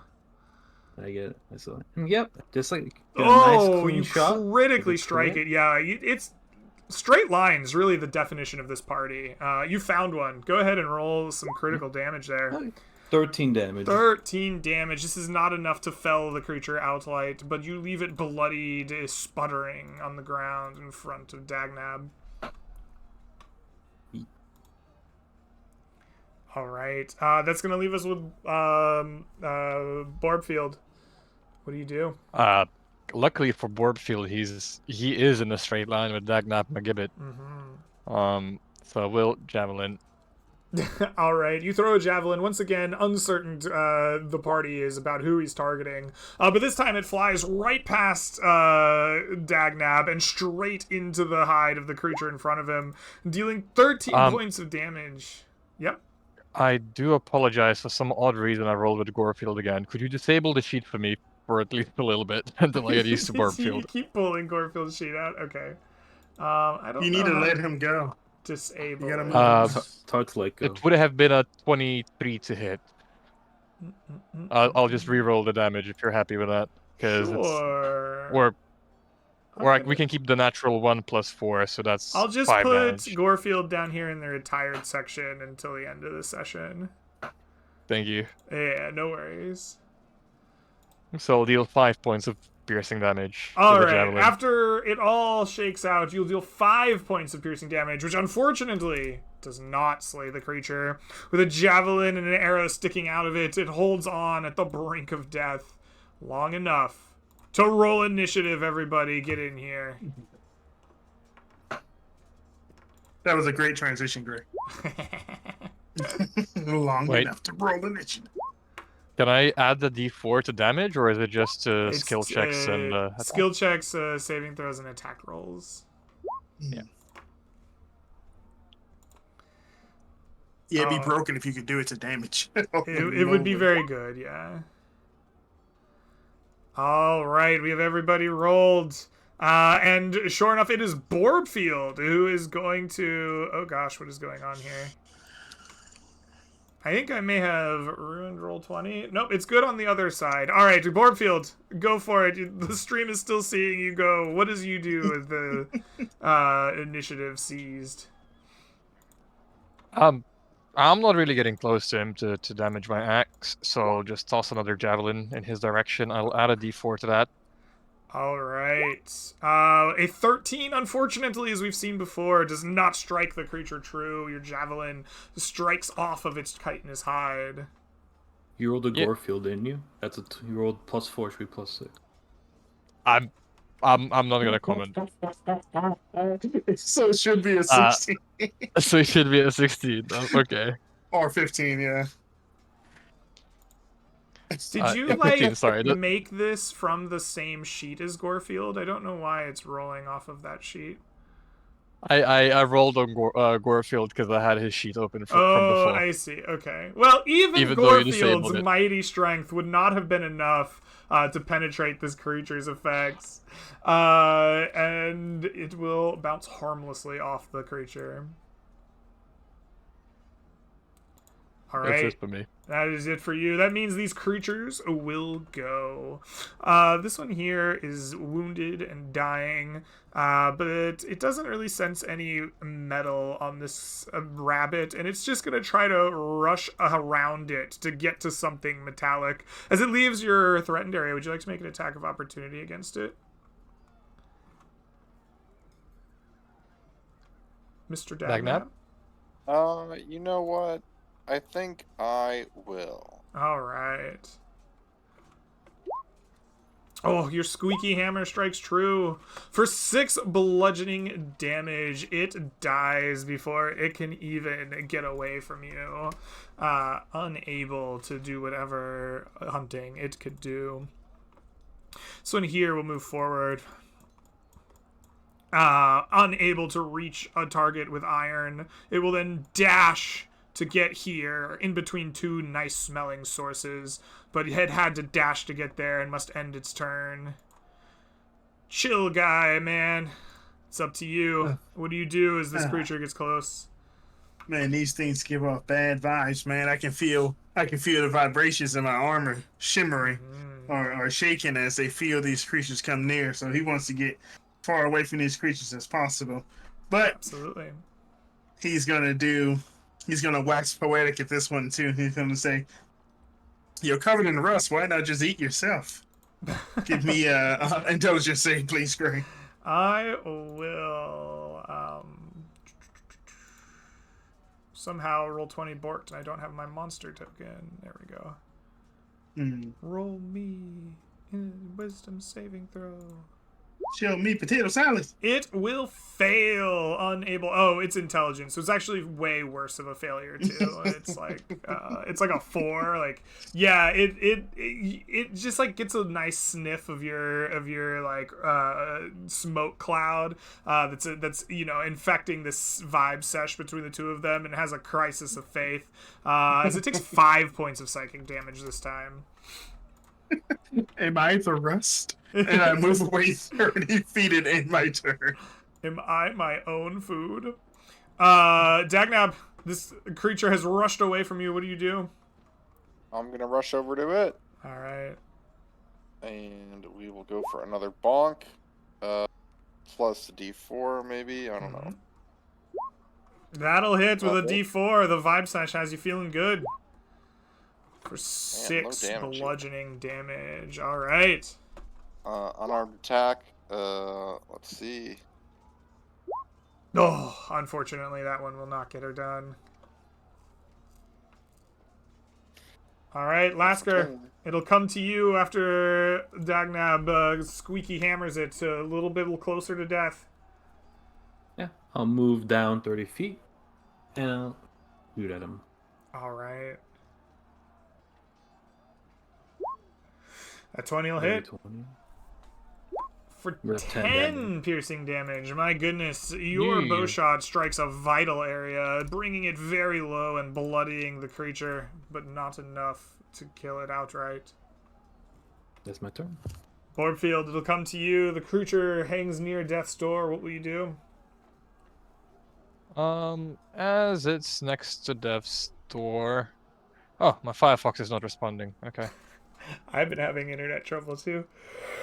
Could we go to somebody else while I relog to Roll20? Sure. The rust monster would be going next. So provisionally, on not dying, it's gonna actually make you make a saving throw. So we're gonna need your sheet no matter what, as it is gonna try to fart a cloud of like dusty magic around you, trying to envelop you and soften the metals so it can slurp it up itself. In that case, let me try and kill it if I'm needed Mm-hmm. for the sheet one way or another. Yes. Roll20.net.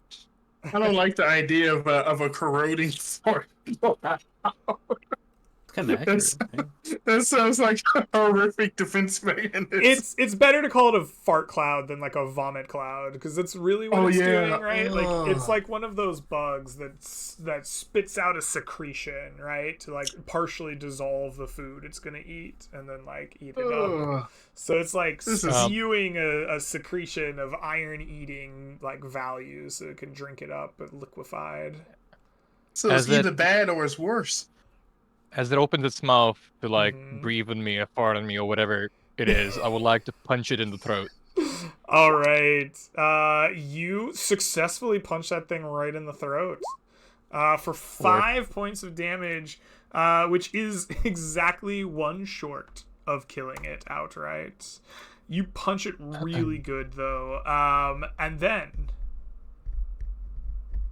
its turn comes, and it attempts to put a dusty cloud of rust around you to begin eating away at the armor you wear and the weapon you wield on your back. Would you please make me a DC for the... No, this is not a queen. A DC 11 dexterity saving throw. You duck and dip See? and dive and dodge out of this way. Somewhere a wrench is thrown and it gets nowhere near you. And your material is unaffected by this secretion. The creature is upset by this and chitters away. Which it will then... Actually, that's its action, so it wants to move away, but it's at 1 health. It's not gonna. It's gonna stay right there. It doesn't want to get attack of opportunity. Chilgaius comes to you. I walk up 30 feet. I was planning on putting a hand on the creature's shoulder and say, "Hey man, how about you just chill out?" But I don't make it there in time, so instead I call out from afar and I say, "Bro, you're about to die. Just relax. Please make me a DC 13 Go towards the intelligence light, saving throw." actually. Yes. What are you doing? All right. It will attempt its intelligence saving throw. Oh, it is incapable of saving. And your 2 points of psychic damage are enough as it goes towards the light, as you suggest, leaving behind its corporeal form to have vibes in the afterlife. Excellent. Excellent. Oh, we said the same thing. We did. Jinx, you owe me a soda. With that, party. Do you open these up too, looking for gold? Yep. All right. Why don't one of you then roll for me on the normal rust monsters, 3d8 for value of the gold and precious metals that lie half undigested in its belly. Warpfield, I feel bad that you've been rolling so horribly. You want to roll? Maybe this time you can roll high. What you mean rolling so horribly? I hit him twice. But yes, I'll roll a 3 real quick. Perfect. That's what we're looking for. Ooh, no. That's This a good piece of one's roll. had a little bit of sweet gold goodness inside of them. 15 gold coins worth of value. Greg, I want to ask you, because I've Yeah. used 3 javelins so far on these creatures. If Are you my strike them with javelins a okay? metal-tipped weapon, they will corrode, yeah. I didn't want to make the squeaky hammer the corrode, because like in the narrative it's a funny plastic weapon, but like metal weapons that touch this creature would corrode, so they would lose their damage by 1, or their armor class by 1. But for like iron tipped things like arrows and javelins, we can just consider those corroded and destroyed. Okay, gotcha. I was gonna have to ask. Yeah, no worries. Oh, damn. Okay, so I have only 2 javelins left. Okay. I'm Good sorry. thing my Warhammer isn't made out of metal, right? That's what I'm saying, is like we've established that your character is a cartoon, and you're using this like plastic squeaky hammer. So I haven't been asking it to get worsened, but in theory, if we were treating this super seriously, yeah, your Warhammer would be going down. Okay. The chill guy sees the guy with the cat mask. Like he kind of looks like a serial killer. He's sitting over there covered in wounds and with rippling muscles, looking down at this destroyed weapon, and he pats him on the back and gives him 5 darts. And he says, "This should work for you." I'll take the darts, but as I look at my body, there's not a single scar or like anything on it at all. I'm like chiseled, the Adonis, you know. I'm pretty sure at the work only without person that's scars? been hit this entire Yep. session It's Chill Guy. is the chill guy himself. Yep. It's I got not people around. Wait, was that yesterday? Should I have healed up? Don't worry about it. I'm No, fine. the ambush was early this morning, I think. Oh yeah, that's true. That's Yeah. why I'm about to die. It's chill. It's cool. All right. After you loot these bodies and share some darts together, you will be able to move forward once more. You have moved twice this day, giving us 4 exploration points that remain. Who will lead us to march us further beyond or do something else with our day?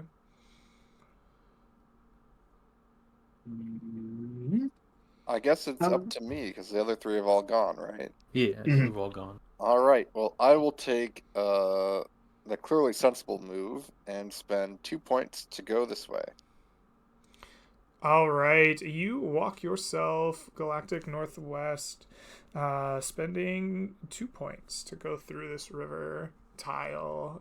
You decide to bend away from these tarnished hills, wishing to get out of the dust. Here, a small bit of forest that clings to the river kind of is in sight. You have to ford it in places. The coast is wild and untamed, and you decide to march along it as your destination lies somewhere to the north where it begins. As you wander, would you please roll me a D100 on our encounter table, please? Sure. A 50. Wonderful. Let us look upon our encounter table. On a 49 through 51, you are going to come across not a fighting encounter this time. As you walk this river path, you see, you have not necessarily forded it to the other side, but this broad river that runs through here, you will see on the other side of it, nearer the forest proper, 2 wolves. They are rune marked. And covered in these kind of golden patterns, but they are not living anymore, because they are dead, and they are placed in like a position upon sharpened sticks, almost like a warning. Just 2 of them, as if they had been killed and slain somewhat recently, and left there. There's no sign of like who or what could have done that. Not from across the river, no. Guys, you want to go across the river? Sure. All right. You No, all eyes are on me. I don't want to go across the river.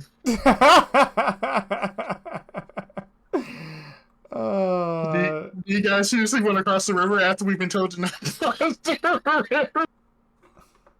Are you serious with 2 level 1s? Who is this? Whose man is this burning? I'm kidding. Who- I'm kidding. I won't Okay. get you guys killed immediately. Okay. If you would like, you may ford the river to the other side and investigate this warning of sorts that has been left here. Maybe I'll do it on my own. I won't have the others go, but I'll just quickly hop across and try to get a closer look. Sure, absolutely. You make your way across this wide and bending river, finding a safe place to fjord it. You will eventually cross across, probably using your bunny-like bouncing to like hop across large stones in a certain narrow portion of the waters. You begin to march your way towards this warning that has been left here. You realize as you approach that the ground around here is soft and muddy. It sucks at your feet, leaving large footprints as you walk. But as you near the two creatures left as a warning, you see not large footprints of any kind other than your own. Seems unnatural to you as you approach. You look at the bodies and you also notice something else. While normally the ruined creatures desiccate after death, you've probably seen this yourself a number of times, a seasoned adventurer from Mancham as you are. These bodies remain largely fresh. And sure enough, as you approach, they begin to growl and writhe upon the sharp stone-like spears you see now that they are stuck upon. Pierced through and unable to move and get to you, they smell and notice you're coming and writhe and thrust themselves around, trying to come fight you. Wow. So I'm gonna yell back across the room. Hey guys, get a look at this! I'm looking at it from across the river. It looks amazing, Dagnab. All right, so I'm gonna like, you know what? These guys have had a rough time, so I'm gonna like go and throw a pie in each of their faces, and then I'll I'll go back. Okay, you can cut them down. They are at your mercy on these stone spear like pillars, and they are easily killed. After doing so, you leave, bouncing back across the river, leaving If I kill them, I'm gonna take the runes from their bodies, so I know those are valuable. Sure, yes. As we've talked before, you kill them, their bodies desiccate immediately, fur turning to dust and blowing away in the wind, skins taut now, stretching across bones, devoid of water. You remove the skin from their bodies and see the tattoo like runes left upon them. As you remove these, would you roll me 3d8 on the value of these runes? They are quite valuable and gold rich. You find 22 gold pieces worth of value that you can place in your pockets and return with. All right, sounds good. I'll go back across the other side. All right. You bound across stones once more, a narrow passageway, leaving the gruesome sight behind and returning to meet up with your party. Well, guys, I don't know what you're so scared about, but Side of the River seems just fine. You know, it takes a lot of strength to make spears out of stone, right? Is that what the spears are made out of? When you got close enough to them, they look like large sticks from this side, almost like big spears. But when you got close to them, you saw that they were made of stone-like pillars that they were pierced. The creatures were pierced upon. Well, I just sort of shrug and say, "I'm a wabbit. What do I know about that?" Yeah, that's part of the problem. You be running into things without knowing exactly what they are. That's gonna get you killed. All right. Well, let's go on to something else, and that'll get us killed too. And I'll just turn to move on. I shrugged. I was trying to give him a lesson in chilling more, and he just goes, it's fine. And I just shrug my shoulders. I light my pipe, and we move along like a little landlocked steam train. All right. Sure enough, you move on. You have only 2 exploration points remaining by my count as the day is nearing an end.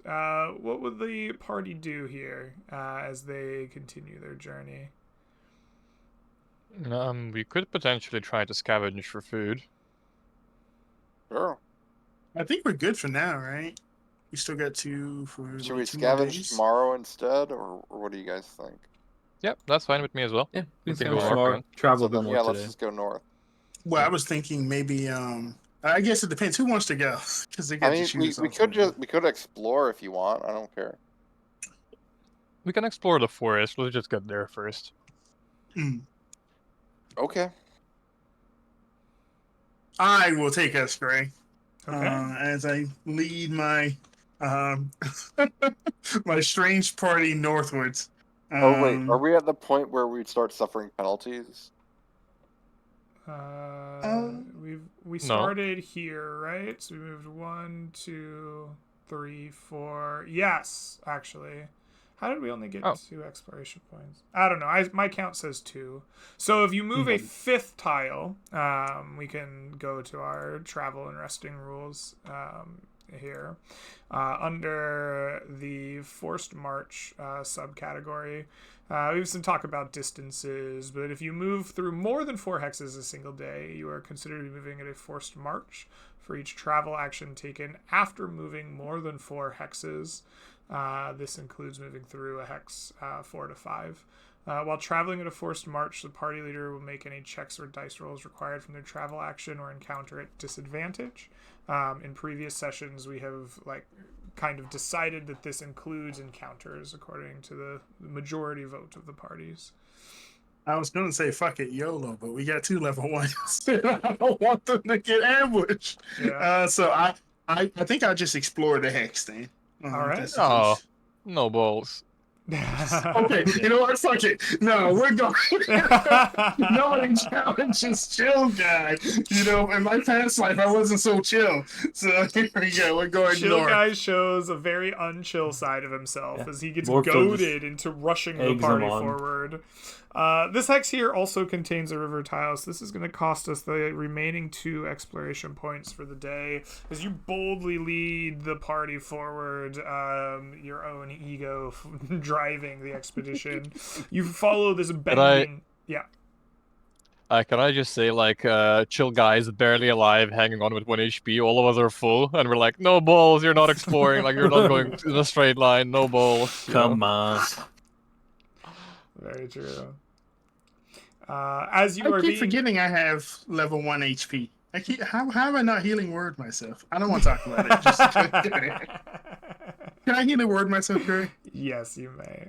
Okay, thank you. As you walk, being goaded along, prodded by the words of your friends, you healing words yourself, grumbling about how chill you are, and you march your way forward, following the river deeper and farther along, bending away from the grass, from the hills, and their kind of dusty reddish nature, and more towards the green plains that follow this river. As you walk through this kind of marshy land, would you roll me a D100 on our encounter table twice, and we will take the highest result. That is a 59. Brilliant. Let us take a look at our encounter table here. On a 59, you will see that a storm brews overhead as you walk. Skies darken and thunder rumbles as the winds pick up. Slowly but surely you realize that this storm is coming fast.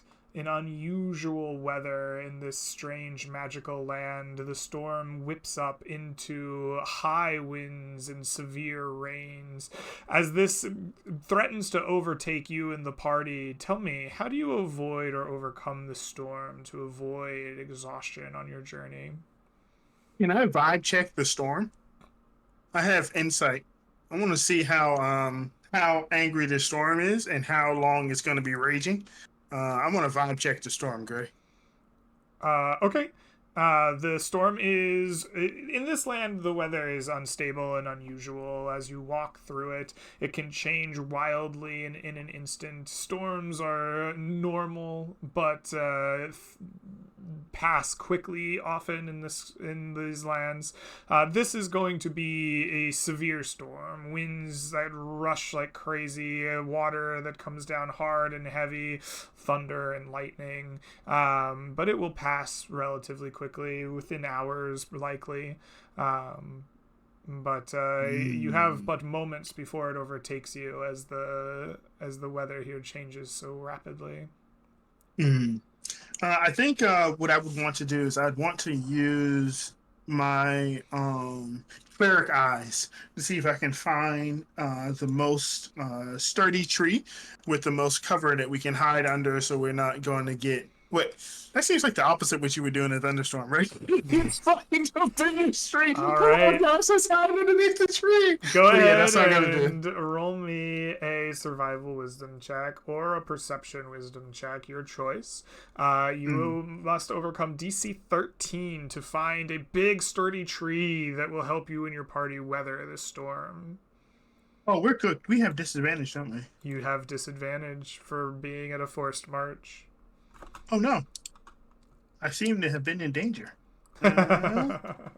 Let's do disadvantage. 19 anyway. Never in Oh. danger. You rush about as fast as you can, spying a great large tree that grows near the water's edge. It is high and it is branched thickly with green leaves, protecting you, shielding you from the now rain that is cascading down around you. While the winds whip and tear at you, the large trunk protects you from the worst of it. Lightning does not strike this particular tree and burn it down, and you weather the storm until its raging ends and whittles down, leaving the ground sodden and wet around you, but the party none worse for the wear. Eventually, you'll make your way to the end of your journey. The skies darken, but you arrive at the hex that you tried to get to without misadventure. You are out of exploration points for the night, or for the day, and you must now settle down for a night camping. We have reached about 2 hours of playtime here, so while the party takes their night's rest, I would like each of you to mark down 1 ration, and we will go on a break, and we will pick back up as the party awakes the next morning. Everybody, I will see you all very soon, about 5 or 10 minutes, while we take our first break here. See you all soon. Peace. See you.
All right, and hello, Internet. Welcome back.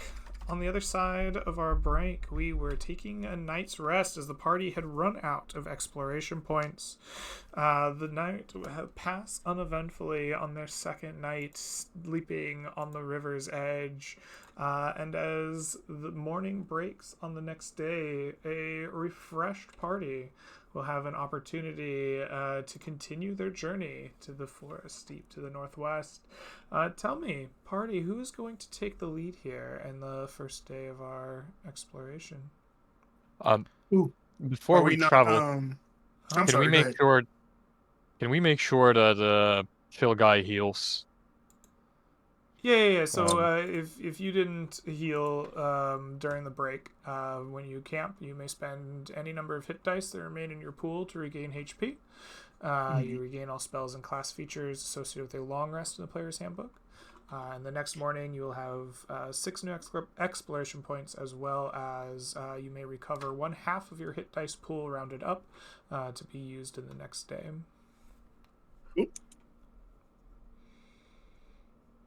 All right, I will go first. Alrighty. We are going to continue along the river this way. All right, you continue along the river, so it'll cost us 2 exploration points through this river tile. As it bends and twists through the plains in front of you, you do your best to follow this river to its source. The land here alternates between wet and soft as the grasslands are cut through by this stream and river that you are following. As you follow it northward, Dagnab, would you roll me a D100 on our encounter table, please? 95. That should be something fun. A 95 indeed. It's always the rabbit. It's the always the rabbit. Let me take a look at our encounter table here. On a 95, 92 to 96, you will see creatures of strange plant-like origin. One looking something like a bit of a cucumber, the other a faithful hound made of twisted thorns and needles and vines. As you see these creatures, Dagnab, would you roll me a d10 to see who might have initiative on this encounter? That is a 2. It looks like the creatures will have the advantage to see you first. On a 2 for our surprise, the group gets a chance to avoid their surprise round as this cucumber man and his hound pop up around you. I would like the group to make me a group perception check, DC 13. Oh wow, that's enough for 2 people. Jesus Christ. It's quite good. Oh my goodness. Yeah, we can't fail. Yeah, Yes. it's over. The group is very perceptive, and even though these creatures try to jump around some rocks that are near this like riverbed that you're following to try to get you, you see them coming, and you are prepared. Everybody, please roll me initiative against these creatures.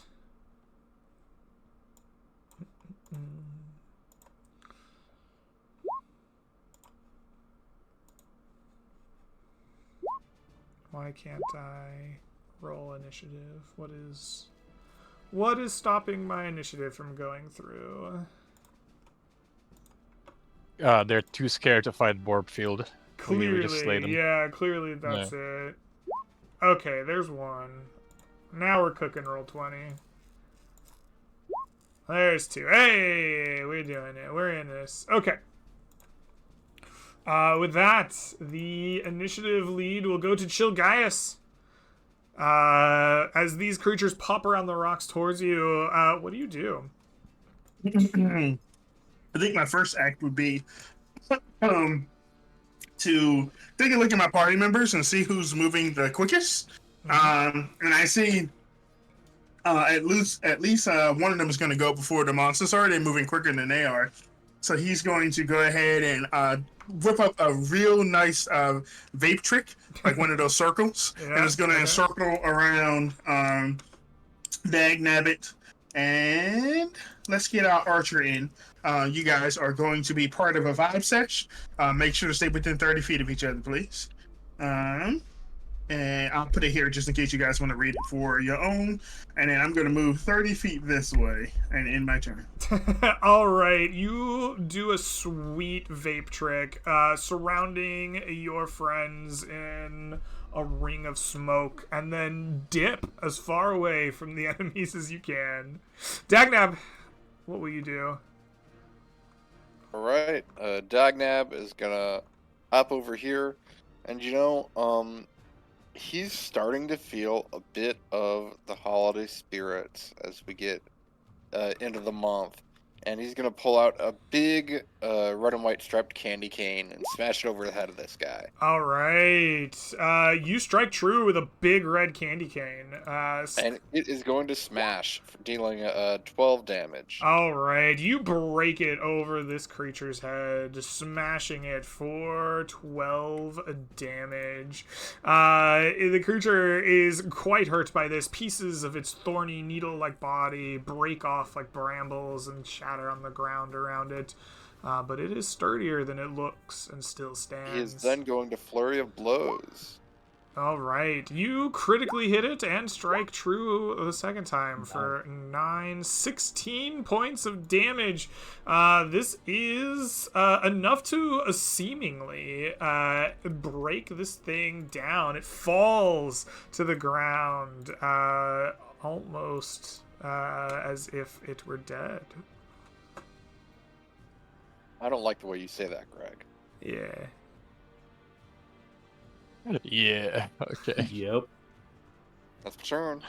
All right, with that, the chief will go. This cucumber-like creature sees you beating up its dog-like friend, and it's gonna walk up next to you. It's gonna kind of get as close as it can to your vibe sesh partner as well. We're gonna do a little measurement. Yes. It then is going to spray a cloud of spores around itself in a 15-foot radius. As these spores attack you, Lasker and Dagnab, I would like you each to make a DC 12 Constitution saving throw against poison. I will use I'm my going D4. Yeah, Yep. exactly. Absolutely. That is a success that is Yep. 2 successes. The cloud sesh interfering with this cloud of spores in some way. This is a nullify everything on a success. All right, all of you are big chillin'. And Lasker, it comes to your turn. Yeah, 15 feet, not comfortable, but I want to be close to my smoking partner. So I'll be... Wait, let me see. I need to shoot him at a straight line. So let me just... I'll shoot first, then I'll move. Because I have a good angle right here. I don't want to mess it up. All right. Can't forego that straight line, you know? Yeah, you can't. You have to. Do I get the D4? When it says per turn, is a turn... Was that the enemy's turn? Now I can roll D4 again? Or is that D4 for like once a round? Let me read this thing. It's the same feature as the rogue's sneak attack. You can use it on the enemy's turn, and you can use it on your turn as Yeah, well. so Okay. yes, that's how I'm seeing that. So turns are your turn, my turn, their turn, his Okay, turn. gotcha. The round is everyone's turn. So when it says each turn, I'm seeing that as on your turn, Okay. on the Just enemy's want to turn, check. Whatever's, yeah. Does a 14 hit? 14 does hit. Okay, big vibe session Big for five 11 points of session. damage. Woo! Very good. And this thing's dead in my eyes, so I'm gonna make sure I stay. Oh god, he's gonna move. Let me get 30 feet. There we go. Make sure I'm near him. All right, That's good. excellent. Borfield, it comes to you. What do you do? You know, veins on Borfield's head appears, but to everybody else, because once again he's wearing a mask, he seems normal as always. And he's gonna angrily walk up to the cucumber and he's gonna try and decapitate it. All right. Ooh, your great axe swing though is deflected by this creature. It like forms a spear-like appendage in your hand, like deflects or glances off your axe blow from its neck. These rolls are crazy. That's it for my turn. All right, with that, it is the thorny Vegapygmy's turn. It starts the turn with 0 HP, but on the start of its turn, you see the grasses around it grow desiccated and pale as it draws the very life from the ground around it, regaining some amount of hit points. It then stands up with half its movement and is going to get over here. How much movement does it have? I think that might be all it can have. Yeah, alright. It gets here closer to its master, and then it will have to bite Dagnab, the only person that it can. Oh, Dagnab, it critically strikes you with a bite, savagely ripping into you for 21 piercing damage.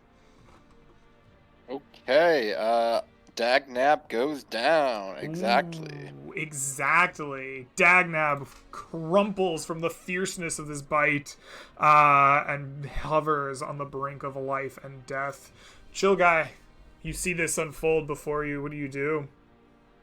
Chill Guy takes a couple puffs from his pipe. And he coughs out a demeaning command towards Dagnab. He says,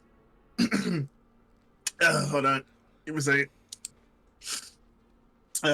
This would be one less than what it is. Bro, get up. And you get 3 HP, Dagnab, as you feel a little trickle of a vape circle just kind of splash against your face as you come back into consciousness. That was my bonus action. And that's my action. I'm going to. Oh, God. I'll look at the veggie pygmy, the dog dude. And I'm going to ask him, if plants don't have brains, how can they think? Please, give me an intelligence saving throw, Greg. All right. Let us see if this thorny Vegapygmy will ponder its life. Intelligence. Once again, not its strong suit. Oh, but this one's so smart. Even at a -4, it cares not for your words. And shrugs them off. I notice that he's not like a real thinker. He's more of a biter. And I'm going to get very far away from him. It looks my like turn. Mind Sliver says half damage on your roll here. Can someone confirm that? It's not like... It's not half damage. It's a cantrip, so... Okay, that's what I thought. Alright. Mm-hmm. I will fix that, and that's the end of my turn. Perfect. You rush away further after giving out some words of wisdom to the creature. As you rush away, though, it becomes Dagnab's turn, who is no longer bleeding out on the ground, and instead is just lying there with 3 HP. Alright, so Dagnab is gonna hop back up to his feet and be like, "Wowza! Alright, let me get back to you then." And, he's gonna go and stomp this thing again. Alright, you strike the thorny with a plastic squeaky toy. Go ahead and roll damage as you do so. For 5 of bludgeoning, bringing it back down to seemingly lifelessness as it crumples once more at your feet. And then seeing what it did last time, he's gonna use the rest of his turn to, like, pick it up and, like, toss it onto the rocks nearby so that it doesn't have any, like, grass or any plants to, like, regrow from. Oh, interesting. Okay. Yeah. I think you just do that. That sounds good. You pick this and chuck it up on some rocks. That's really clever. I enjoy it. Okay. All right, cool. That's my turn. With that, it will be the Vegapygmy Chief's turn. It is going to start its turn by doing much the same as the creature before it did. You see the grasses and the ground beneath it desiccate and wither as it seems to drain life from the very earth itself. And then it looks to its dead companion and tries to figure out if it can bring it back. It probably can. Is it intelligent is the question. The answer is meh. The answer is not enough to figure this out. All right, let's roll for spore regen. Spores do not regen. This creature is then going to step this way. I guess it doesn't matter. He's just in between you two. He doesn't have to reposition. And he is going to like grow out the like kind of long spear-like appendage. It's like very body hardening into a sharp almost stick, which it will then wield against you, making one attack against Dagnab and one attack against Borbfield. Dagnab, the first one is to you. It is an 11 and it'll not strike true. It spins around and tries to do the same to Borbfield. Also with an 11, unable to strike you. It then chills in the Congo line of death, unable to move where it wants to. Lasker, it comes to you. What will you do? You know, gotta follow tradition here. I'm gonna move 25 feet, just so I can have a straight line to it. Okay. Then shoot at it. All Little right. bow. Go ahead and 28 to hit. Oh, I'd say that'll hit. For 10 damage. 10 damage. Very good. All right. And I'll move 5 feet up here. All Your right. damage has been crazy. Yep. Borbfield, My turn. it comes to you as a new arrow is sticking out from the foe in front of you. Absolutely. What Borgfield would like to do is he's going to step 5 feet there. Right. Mhm. He's going to lift up the mask and look directly at this veggie pygmy to know exactly where he is as a free item interaction. He's going to put back his mask on, and he's going to try and swing his axe at it. All right. You get Your a mask good don't have look eye at him. holes. There it is. That's You what need the to see problem's been this whole time. There's just no eye holes in the Corfield mask. He's had to look at it. Oh, yeah. You take off your mask briefly to get a good look at this thing, and then you thunderously strike it, having good vision of it. Clearly, that's all you needed. Go ahead and roll me that critical hit. Once again, I am a half-orc barbarian, Yeah. so this is going to be 3d12. 3d12. Let's go. Perfect. Let's see that damage. Break You the deserve axe. big damage here. And as Dagnab Magibbit sees my profile, oh, it's only 20. But as Dagnab sees my profile, it's the most chiseled jaw, and you just get like the whiff, of being seduced for a second. With that damage, describe to me how you end this fight and destroy the creature in front of you. I think it's a pretty interesting way. I'll take my axe, I'll chop one of its legs off, and as it falls down, I'll bring the axe down, just like kind of skewering it to the floor. And you just spin down Excellent. the axe. You skewer it to the floor, destroying the whatever core inside of it was dealing its regeneration. And the creatures die, not to regenerate again. And your journey once more is peaceful and quiet.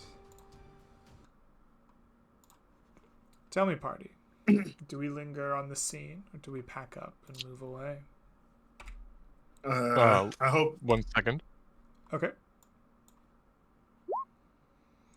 Yeah, they did. I'll double check, of course, and yeah, creature. Of course, yes. Oh, I see, I see. I have the underdark vision. I can truly see. I look inside their cores. Yes. I look that- into them. Everyone uses their racial ability to sense whether these creatures are truly dead. And truly, it was the end for these boys. I love that thing, Greg. I want to use my herbalism kit to see how high I can get off these guys. All right. Yeah. You know what? We have determined that you are the king of, token it. You pray to the legendary double DO double G in the sky. Go ahead and give me a herbalism kit check here with wisdom. I just imagine like looking at a chill guy and just seeing him roll a blunt or something with like toenails of this creature. It's the weirdest shit ever. Usually Oh. herbalism, I think, is with intelligence. Would it be okay if I rolled with that? Because I think it's alongside nature. I would like you to think, make is an on- herbalism kit check. I will accept intelligence as its attribute. Okay. One more ask. Uh-huh. Can I call upon Snoop Doggies and I say, "Great Snoop Doggies, the big homie. I'm so sorry for disrespecting you during my last mission where you gave me a -1 to all of my things because you were upset at me. Will you give me a little intellect toke right here as I take a puff as I activate? Give me a second. Where is it? Uh-huh. Where is it? Hold on. Hold on. Holding. It's coming. There we go. Medicinal enlightenment. Yes, you rip a fat one in the name of DO double G, and give yourself guidance. That is a 13. All right, here's the answer. Can you get really high off these creatures? Yes, so high actually, but it's not a good high, right? Like this is one of those like paranoid bad ones, right? That you're just not gonna want to like deal with for like it would like put you off smoking for a while. You know, that actually sounds like a good. I will collect it in my herbalism kit and I will label it as bad trip. Yeah. All right, go ahead and put. Go ahead and roll me 2d4. For bad. While he's trip. doing this, can we take a short rest? Yeah. Go ahead and mark 3 dosages of bad Kush on your sheet. Will do. After you spend some time doing this, you can elect to take a short rest. You will spend 1 exploration point here, bringing us down to 3 for the day, and you spend an hour of time resting, probably some distance away from the fallen enemies. You bind your wounds, drink of some water from your skins, eat some of the rations in your pack, and generally rest your bodies. You may spend up to 1/2 of your hit dice pool rounded up of hit dice to recover HP. You may regain any spells or class features associated with a short rest in the player's handbook. All right. After an hour passes of the party resting, chilling, relaxing, all cool, shooting some b-ball outside the school, you guys are ready to adventure forth once more. Tell me, party, as you collect yourselves from your encounter and your rest, who will lead us on this next portion of our journey? Who took us here? I did. Yes, it was Dagnab. And out of curiosity, what is your favorite terrain, Mr. Ranger? It's a forest. So coming up, it'll be good. Ooh. Right now, I'm chilling. Oh, there's forest across the river. You just got to go northwest. There is a It's forest. a shortcut, I'm sure. Sure. shortcut right here. We'll go in a straight line, galactic north, for 4 hours straight. All right, you rush your way forward in a straight line. This will cost you only 1 exploration point. As the river bends away from you, you find yourself in deep, lush green grasses. As you walk your way here, the sounds of the water fade, and you see a bright blue sky with birds flying overhead. As you walk through these grasslands, would you please roll me a D100 on our encounter table, please? Yes, sir. Okay, we established that I actually can be attacked, but I don't think it's this time around. Nah, we got business. A 17 is once more a calm day with no encounter for this portion of the journey. You walk through green grasslands with little in the way of worry or concern as the hours pass uneventfully and you arrive some miles away from the river. Excellent. With 2 exploration points remaining, who would like to lead the party next? I will. Are we at 1 ration or 0 rations now? You are at 1. 1 currently. Okay. That's one double check. I'll take the lead move us galactic northwest. All right. You lead the way galactic northwest, following along the river once more as you rejoin with it. This is this 1 or 2? I'm going to say, yeah, the river definitely touches and goes through that hex. That is going to cost you 2 points of exploration, bringing us to 0. But as you move your way through here following this river, the land turns a little bit darker here. As the grasses are still green and fresh, you see trees popping up in front of you, and the magics in this land begin to change and fade. Everything around you just seems shrouded in not quite shadows, but dim lights. Even though the sun is still high enough in the sky as you are making the trek, everything around you is just a little dimmer and shadowier. It brings out a high contrast in the like grasses and trees and rivers around you. As you walk through this kind of new shadows of the lands, would you please roll me a D100 on our encounter table?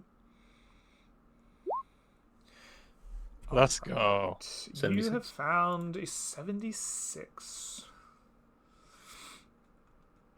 As you walk, you are around on a 76 to 80. You are near this river, and you are like stepping along the edges of it. You hear the sound of a log crunching underfoot. You break through this sodden wooden log, mostly buried in the ground, and realize almost too late that fungal spores are released, showering you and the party in a hail of these disgusting spores from deep in the ground. As they spill out around you, tell me, in these moments, how do you overcome or avoid these spores for you and the party? I think I would get everyone to kind of cover their mouth, cover their nose, and try to like lead them quickly without interacting with the spores as much out of the spore area. All As right. fast as possible. You cover your mouths and rush. You lead them in a sprint out of the area. Would you please roll me an athletics strength check to sprint away from these spores before they can affect you like the Flash you are? I will. Here you go. Oh, 14. A 14, that on a 76 to 80, that will beat DC 13. You and the party cover your mouths under your direction and sprint away. You are all fast enough as you race away from these spores. You leave them behind, no worse for the wear. Eventually, shadows gather around you even deeper as the sun sets. Where before you walked through warm winds of the tarnished hills and along the shallow river banks, you now find yourself in a very cold, deep, dark night. And you are done for the day. You must stop and rest. Party, what is the camp atmosphere like here on your 3rd day traveling beyond the walls of Antrim in this kind of newer land around you? I have burrowed into the ground. Okay. Yeah. I must stay warm. Let me burrow into the ground. Last go to the opposite. He's gonna climb a tree. You go low, I go high. All right. Chill Guy has all of his the collections of all the herbs and spices and plant monster residue he's collected over the past few days. He has them all laid out in his tent, and he's just taking down notes, studying them, figuring out which ones would be the best combination to enhance his vibe sessions. All right. Despite the change in temperature and the shadows that deepened around you, the party feels relatively calm, going about their evening as normal. You eat upon If you don't think about it, Greg, he can't hurt you. Yeah, perhaps, just perhaps don't is think that about it. Indeed. As you go about your days or night uneventfully, I would like for you all to roll me an unmodified d20 to see who will face the darkest part of the night. Feel. It's the rabbit, isn't it? No, Yeah, never mind. Chill Guy's Unlikely. looking like it. All right, Chill Gaius, you have a vibe sesh deep into the night. You drew the unlucky straw, and you face the deepest, darkest part of the night. As you tinker with your herbs and spices, hungry for chicken suddenly. Roll me a d100 on the camp encounter table, please. A 38.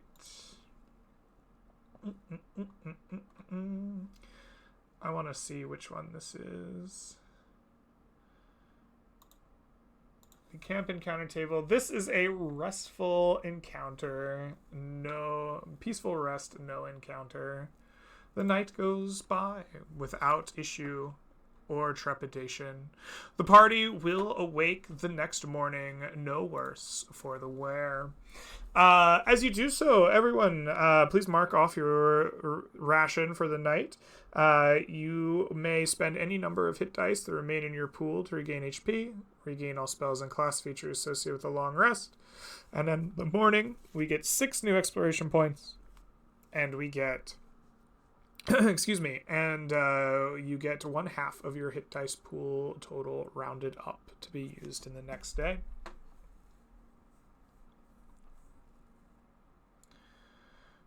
Perfect. All right. As morning comes, the deepest of the chill wears off for the party. Sun rises, but despite the sun coming up over the hills to your east, the light doesn't seem to penetrate as deeply here as you would hope. You are still locked in the deep depths of shadowy twilight. Tell me, who will lead us this chilly morning? I will. Oh, you go first. All right, we go galactic southwest, northwest. All right, you go northwest, entering deeper into the shadows around you. Trees begin to dot up around your path. Though you are not in the forest proper, you can see it ahead of you. Here the trees grow lush and green, but also dark. The wood is dark. The shadows they will draw are darker still.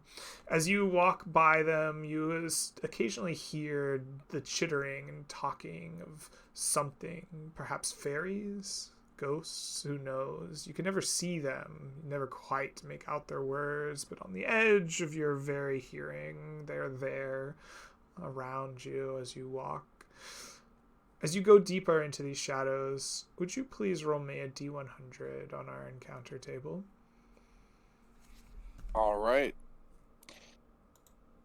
I'm not a fan of how grim your voice is getting. It sounds like not chill session, not chill vibes, you know. Not chill at all, man. Happy Fate time here. That's what I'm looking for. On a 51 to 53, you are going to have an encounter, but this is not a normal encounter. As you walk in front of you, two creatures fall from the sky, near enough the party that they perhaps surprise you, shockingly, as they come down in a splat. These are dire wolves, big and large and strong, but they have fallen from the sky, and you see that they are ripped to shreds as if by claws as long as they are, half of their body gone. They plop down next to you, and you realize that above you is a large, great figure, its shadow barely noticeable in the depths of these dark lands. As it flies by, seemingly unknown to the party, it has dropped these creatures from its claws. It has this visage of a great beast, dragon-like, with leathery wings, as big or larger than any creature you've seen, almost like a mountain flying from the south, heading northwest, or not northwest, northeast, as if in this direction. Away from you. Thanks for the food. You call out to it, but your words deaden in the land around you.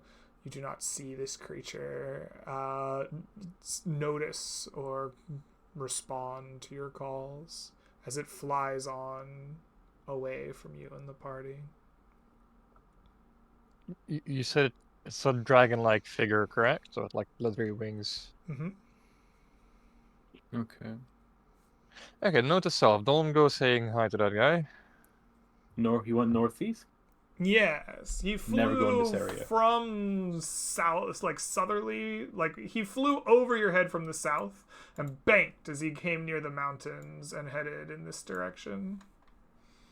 All right. Note Is to there self. any?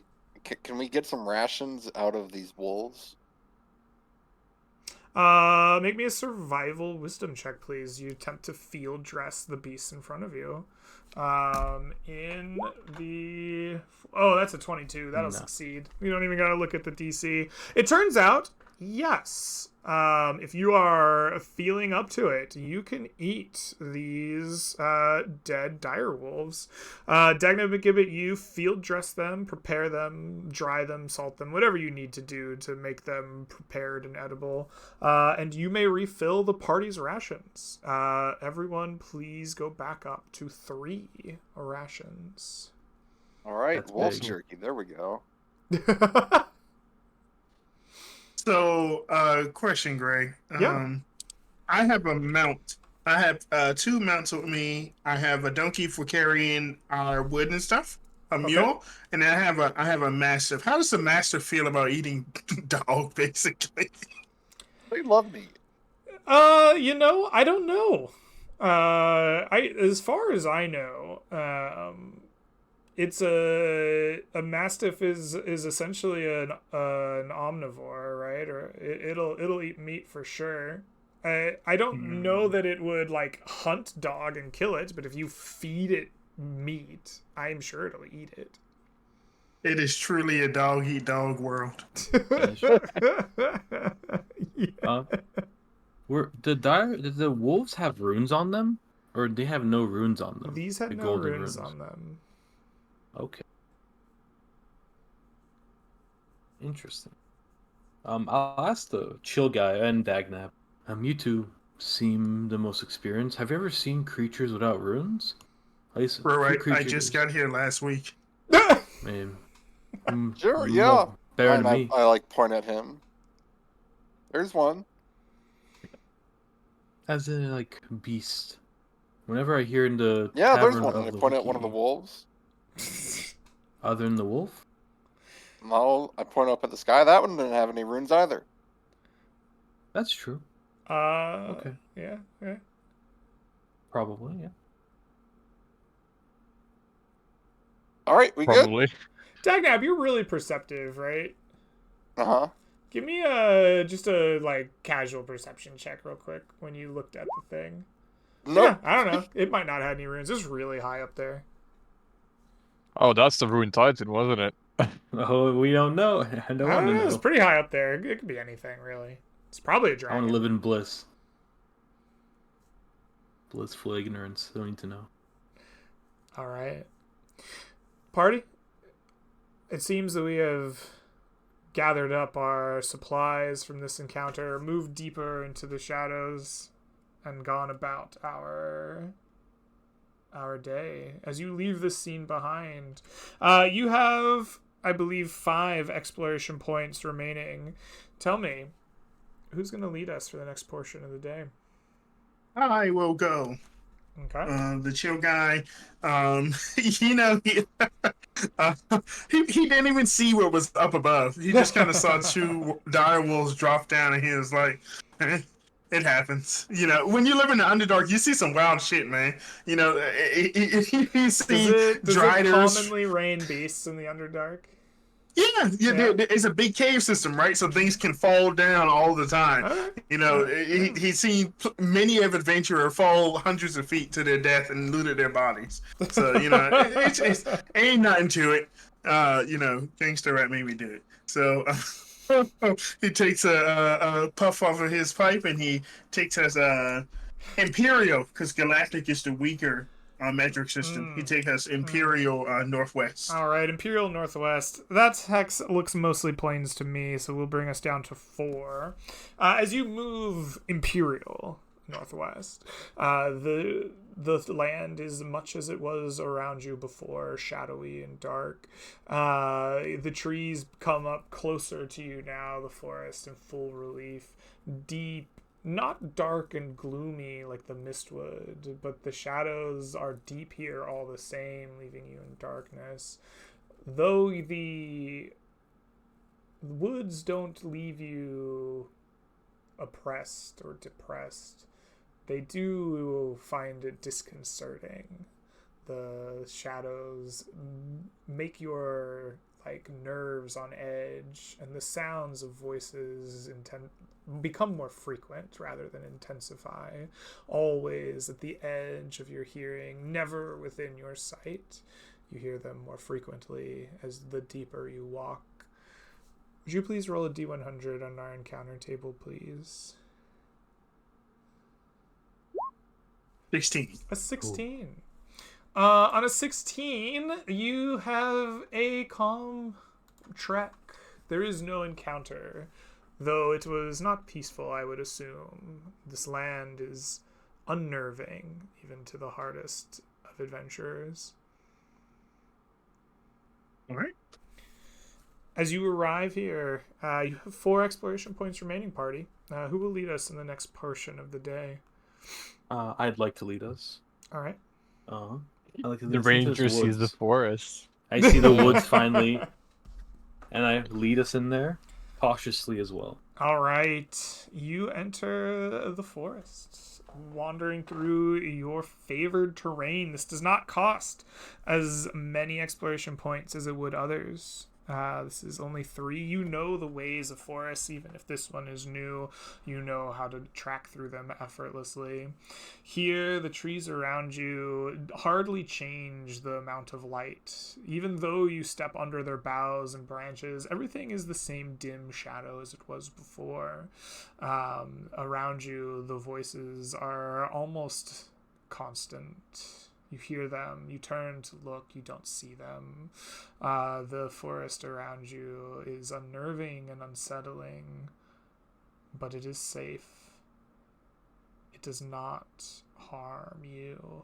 It is almost drawing you, inviting you deeper in, as you are surrounded by these trees. Yes, you know how to walk these paths, but your feet are almost drawn to the center, the deepest part of the forest, as if it is trying to welcome you. I follow the. I don't know if Lasker would resist this. He thinks it would be part of his maybe curiosity. He would keep listening to the voice or this feeling and keep following it. As long as you follow the voices, do not roll me an encounter check, as your feet will be guided. You are going to come to the river's edge, and here you see a grand arch built over the river, but welcoming it is not. It looks unsettling, as if its architecture itself twists in an unnatural way. You almost can get glimpses of things seen from the other side of it, as if it were giving you just like the faintest glimpse of something that should not be there. As you stare at this thing, you and the party feel drawn to it. What do you do? Could I make, I don't know if it would be perception check or what kind of check it would be? I want to see if this seems familiar with does it have like elven architecture, like artistry or fey artistry? Yeah. Is this familiar? How are you familiar with architecture and artistry? What knowledge or experience can you draw on to understand it? I would think I'm a researcher. Mhm. I would be a researcher of nature in general. And Mhm. Fae is very close. I don't know if here it's close to nature, but at least Yeah. back then it has a close tie to nature and elvish All right. architecture. Yeah. If respect you usually. are a researcher of nature and the Fae, then I think that a history check is in order. Would you please give me a history intelligence to draw upon your knowledge of research of things Fae? Could I argue a nature? Or would it be history more? I think if you're a researcher, right? I'm not a researcher, as in I've researched, but not a researcher background, no. I understand, right? But if Yeah. if what you're drawing on is your knowledge of research and things, I think that isn't really like like understanding the nature and like the life of it. I think it's like drawing on your scholarly kind of background, right? Like Yeah, I think it's fine. okay. Just one check. Here you go. I don't think I get double proficiency bonus, but I think it'd have to be proficient for that to happen for the Nature Explorer. So probably just a 12. Nature's lore. Yeah, I think it does say that it makes your proficiency bonus double, but bonus double. Yeah, I don't think it would double none. Yeah, double So 0 is still 0, even if it did, right? Yeah. Okay. Perfect. So on a 12, you find this arch unnatural and strange. You clock it immediately as not fey, though you have heard of arches and like gates used in fey architecture before in the deep past. There are such arches in the mainland, in the lands of the Empire, though they do not look like this, and their construction differs. You know them to be access points to the Feywild at times. This here, though, is different enough that you can clock it immediately as not Fey in origin, though perhaps it shares some DNA with that principle. Okay. Greg, I would like to sit down for 10 minutes or so, and I would like to do sense vibes. I want to sit down, and I want to take a little bit of my, my non-liquid courage, and I want to sit down and puff for like 10 minutes, and people are like, "Hey, bro, are you actually doing something?" I'm like, "Yeah, man, give me a second." And after 10 minutes, my eyes will glow a deep pink as I look over this portal, and I'm looking to see if it's currently active. All right. You do a deep vibe sesh to detect vibes, maybe even vibe check this thing. And as you spend 10 minutes in this sesh, does the party take any other action while he does this? Is anybody else using these 10 minutes, or do you wait for the sesh? I'll go walk over towards it. Okay. Yeah, you walk towards it.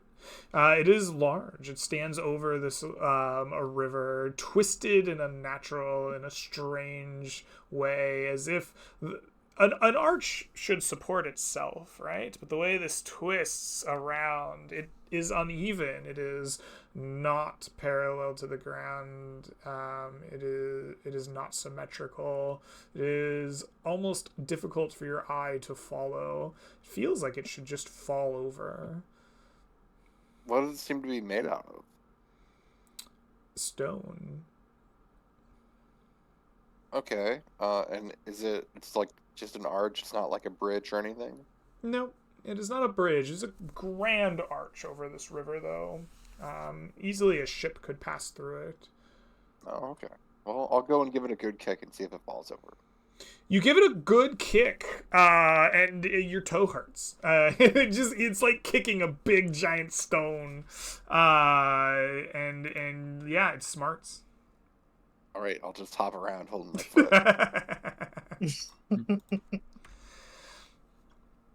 foot. Greg, you mentioned we've been hearing voices, and we're essentially being led here. Even though I'm not a very perceptive person, I would like to determine the source of the voices and who's calling us over by terms of just looking around, trying to follow one of the voices. Like, Yeah. maybe there's any creatures here. Go ahead and give me an investigation check, please. Yes, sir.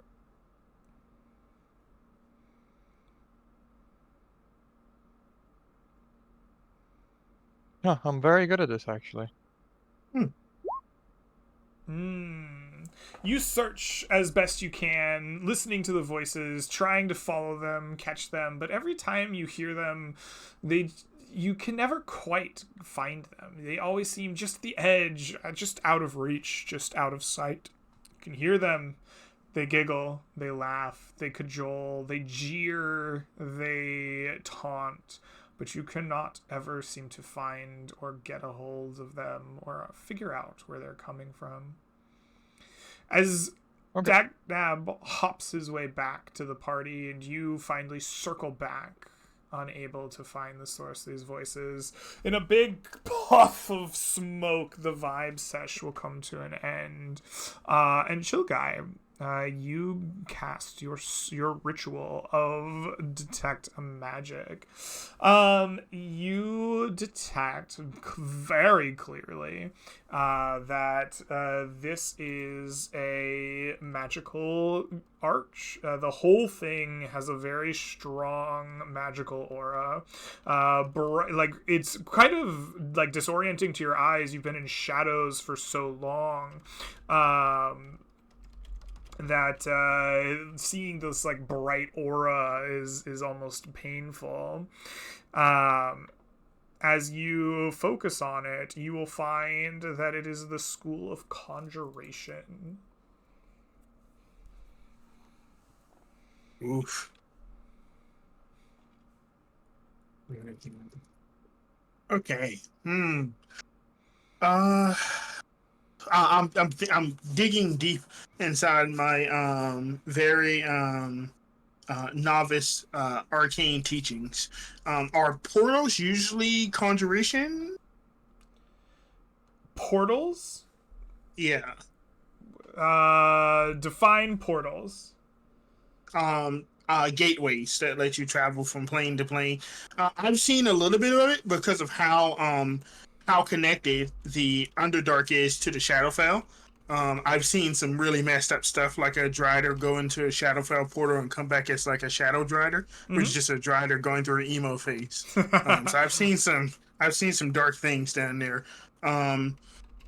In my interactions or my exposure to portals, gateways, are they usually conjuration? I am trained in Arcana, if that helps at all. Yeah, all right. I see where you're coming from. Go ahead and give me an Arcana check here. We'll call it DC 12.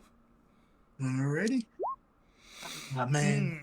I would say that in the Underdark, you don't see a lot of like truly like wizardly magic. You like the gate spell or like, you know, plane shift. These like great spells, they're not really what fuels the Underdark. There are lords of the Underdark, right, with great powers that just kind of make things happen.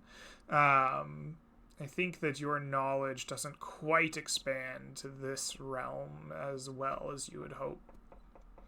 I cover my eyes as I look at the portal, and I said, "My eyes burn, and it's not because of the pipe. I promise. There's strong magic coming off of that portal. I think it might still be on." Oh, cool. I'm gonna walk through it. Okay, you walk through it, and Dagnab like takes a step into the like waters beneath the twisting arch, and disappears.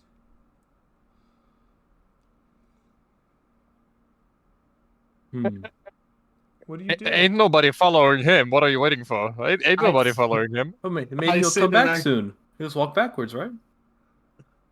Right, guys? Ragnar, are you coming back?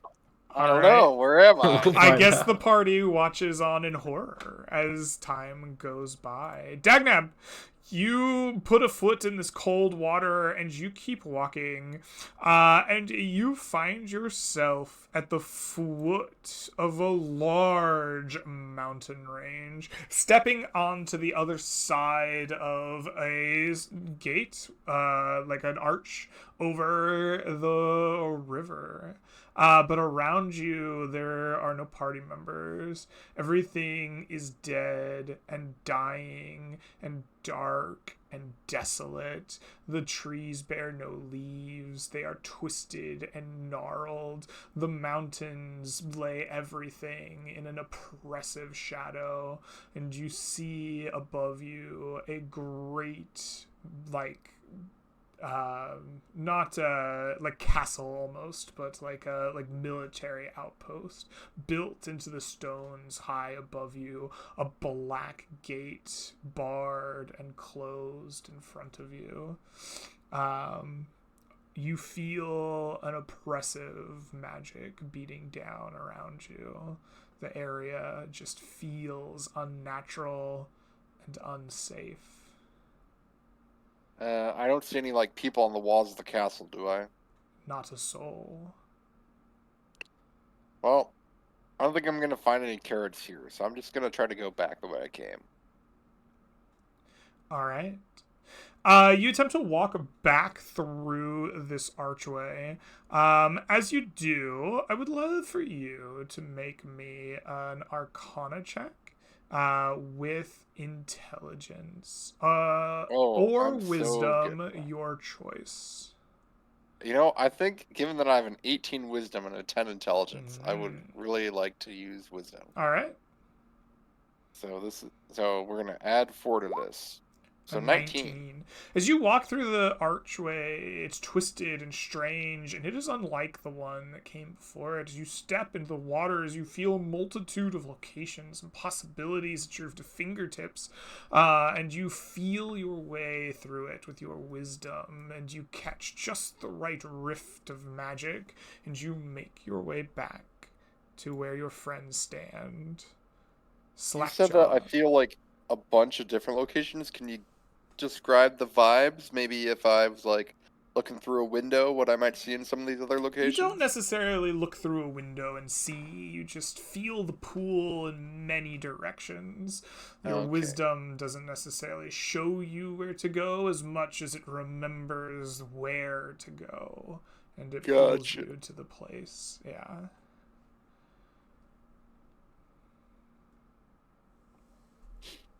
All right, so I'm gonna walk back out, and I'm just gonna say, "All right, don't go in there." Oh, you're back? That's a bit. I don't know how long it's really been. These woods. Moments. can't really Yeah, keep going. It's been 10 years. Yeah, Wait, no, I've time waited you didn't all pass 10 weirdly years. for him. It's been as long as it took to like walk out, look around, and go, oh shit, and walk back. Okay. What was there, Dagnam? Evil dead forest, black fortress of doom on top of a mountain. You know, normal stuff. Sounds lovely. You got any carrots? If girl, I'll roll d20 see if I have a carrot on me. I don't know if my rations have a carrot or not. I'll roll. Nah, No, having we carrots. just have we literally just have direwolf meat. That's There might be a all we carrot I have in have. my pocket. Yeah, look. Yeah, No dude. carrot, no. That carrot, you just haven't seen me. All right. No, I'm sorry. Well, are we gonna go to the Fortress of Doom, or are we just gonna look around more? The chill guy is on top of the largest rock you could find. This is a gnomish thing. They just like to be on top of rocks and puffing their pipes. He's laying out on a rock. It looks to a regular person, it would look very uncomfortable. His back is like at the precipice where his spine is basically being split in half. But this is how gnomes sleep. We don't like comfort. He's just sitting there smoking his pipe, and he's like, no. I don't think today we're gonna go do death. I think today we're just going to do some reconnaissance. I'm not quite sure if our party is ready for something of that level, but we found some good stuff. I think it's time to go back. You sure you don't want to go see a bit more forest? I could see a bit more forest. Let's do it. I would love to explore the forest as well. Yeah, we can also explore forest we're in. Yeah. I don't know why you guys like death so much, but it takes a there are carrots in long the draft. takes a real long draft and just says, "All right." Who's gonna try to lead the party out of this hex? Uh, Have I gone today? I don't I'm not sure. remember is the answer. I should probably try. All right. Well, I'll do it. All right, Dagnab. As you attempt to leave this hex, the voices, the pull of this place is hard to resist to leave. It tries to turn you around. It tries to twist your sense of direction. As you lead the party, how do you leave? How do you not succumb to these calls, these voices, the magic that pulls you here? Well, I just tell them, thanks for the invite, but I already went and took a look. Not my sort of place, Maybe next time. All right, that sounds like persuasion to me. Give me a charisma persuasion check to bargain with the voices. Your DC, that's a 12. That's in the ballpark, but I think it might be a miss. Let me open up the Twilight Forest here. Your DC is 13, which is going to be 1 over. You lead the party around and around this forest, trying to escape, and eventually you end up back, tired, and having spent 1 exploration point, but unable. Somebody keeps telling me to go right, and I keep going right, but I think I took too many rights. Turns out 4 rights leads you right back where you were. Yeah. Okay. Somebody else take it. Has anyone not lead yet? Borfield hasn't led this day yet. Right. I would love to take us deeper into the forest, but away from this hex. How do you leave as the hex and the magic of this place pulls you back in? The voices taunting, jeering, cajoling, laughing, pleading. They disorient. They mislead. How do you escape? You know what I do? Hmm? You know how I'm a barbarian, right? Uh-huh. And you know how rage doesn't let you concentrate on spells and concentration checks or anything? I rage Amen. and I I run. rage. Amen, brother. All right. Rage feels like a force of charisma or a force of just lack of it's wisdom because it's just making your mind blank. I would like a charisma or wisdom based. What is the most just single-minded skill possible on the skill list? Athletics. Athletics. All right, I would like a wisdom or charisma based athletics to clear your mind and move your body directly in one direction without getting bamboozled. You will find that before you roll, the DC has improved as it has become harder to leave than it was before. Doesn't matter much. Oh, despite your rage, despite all this rage, you are still just a party in a cage, and you find your way back to the same place that you started, the day deeper in shadow. Your exploration points, one less.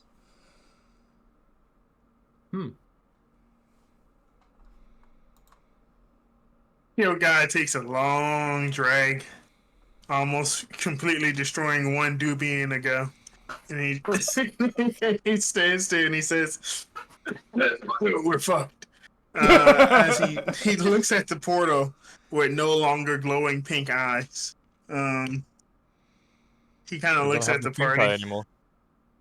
and looks at the portal and looks at the party and looks at the Um, portal. Looks at We the could, party. I don't know. We could try it. Last minute. Well, I you know can, what? We can explore I this. think that Yeah, portal can take you multiple places if you think hard about it enough. that is true. So Or we maybe click we our just heels three think about- times and wish we were home. Is that how it works? Do you want to try the portal, Yeah, or do we let's want to do do one that. more? We could. I'm not opposed. I can't. We can't seem to leave. I don't know how we stop the voices. We could explore this forest, but I don't know how safe that'd be. It calls what you got.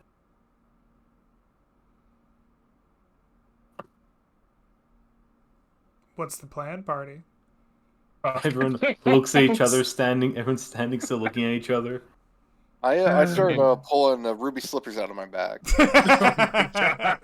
Ye olde Acme ruby slippers. There's no place like home. Coin flip. Personally, I just want to keep trying to get out of here, but I'll Alright. do whatever you guys want. Once more. I can try. I think we've all chill. gone now. All right. Yeah, all Or right. have we? One more person do it, and then if that doesn't work, then we'll click our heels. Yeah. I will. We want to escape, yeah. I will try to Mhm. escape. How do you try to escape? I think I would try to stay focused on like tracking, and like I'm in my favorite terrain. I just think of okay, in the forest, like these tracks kind of lead outside, and I hear the voice try to ignore them, and I keep trying to focus on my tracking. You attempt to track your way out of the forest using your knowledge as a survivalist, finding the path and blocking out the misleading magics and voices of this forest. As you do so, I would like you to make, that sounds like the most survival wisdom thing possible. You will notice that each time you've tried to escape, the voices become more enticing, the shadows harder to disambiguate. Your DC has improved not once but twice. You now are at DC 15. Ooh. Greg, would I be able to offer him a toke? No, Off of my pipe? you are unable to. This is a Mhm. navigational roll. These are in the domain Gotcha. of a party leader. Because I'm in my favorite terrain, I will have a +2 on top of this as I double my proficiency. You are in your favorite terrain. So well, let's see if it matters. Oh, it does. Additional A +2 to 14, 16. but because of the woods, a 16. You block out the voices. You track to your damnedest heart's content, and eventually, slowly, you pull yourself away, and you find yourselves momentarily free of the deepest parts of the forest. This hex here, just a little more plains, the trees scattered, a reprieve from the magics and the voices. As the sun sets and you lose the rest of your exploration points for the day, you must camp here in the night. Party. Okay, we got it. After this long experience, wandering the same forests in circles, accosted by the voices of something that's just on the edge of your perception, a strange arch. What is the party's vibe like? What is this camp feel like? What do you do? Oh man! After all that walking around in circles, I called in my go-to guy for a foot massage. And who is that? John McCurney. Okay. Yeah, I mean, just a dude just pops up out of like an Acme burrow and starts massaging some feet, I guess. Yeah. Chill guy is way too high. Chill guy's like, did I get the bad kush? Yeah, he checks and makes sure he's 1, 2, 3. Yeah, I still have all 3. He sees this and he finds himself the tallest rock, which is really hard because we're like in the forest, so it's not a lot of tall rocks here. So he finds like a very small rock, probably gnome sized. Make sure his back is uncomfortably like bent against it. Then builds his tent around it, and then he just lays on his rock and tries to smoke the voices away. You know, like most stoners do. Okay. I think I would go to chill guy, seeing this foot massage guy, and ask, I can't be sober and see this. Can you give me a hit? I thought you would never ask. Alaska, here, take some medicinal enlightenment, man. But you have to lay on the rock the same way, otherwise it won't hit right, man. So he lays on this rock with I'll his lay back on at a it. 45-degree position. My back cracks. Oh, I'm trying to crack my back for a year now. Thank you. I didn't know you Absolutely. All right. Yeah, mate. As the party chillaxes as best they can in various ways, the shadows come and night falls. Who will face the deepest part of the night here in the forest?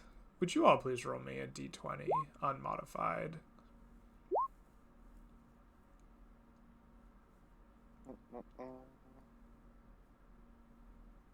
I'm losing it. Where is it? Here we go. There. Oh! All right, Borbfield. Everybody else is massaged out, toked out. You're relaxing, facing the short straw, the hardest of the dark watches to keep your party safe. As night falls, would you please roll me a d100 on our encounter table? I most certainly will. Of course. Oh, there it is. Borbfield. Is this truly the end? Borbfield, as the night is at its deepest, you see figures dancing, walking, moving, a procession of small, white-clad figures. They beckon. They Oh, call to Triple you. K. What do you do? They're dancing and they're beckoning me.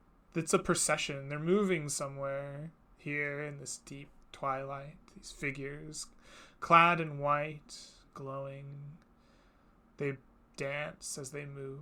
They beckon. They call you to join them.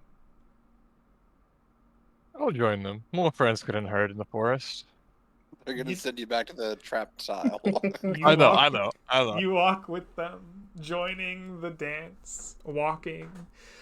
You lose track of time wandering with these figures. It is joyous, refreshing.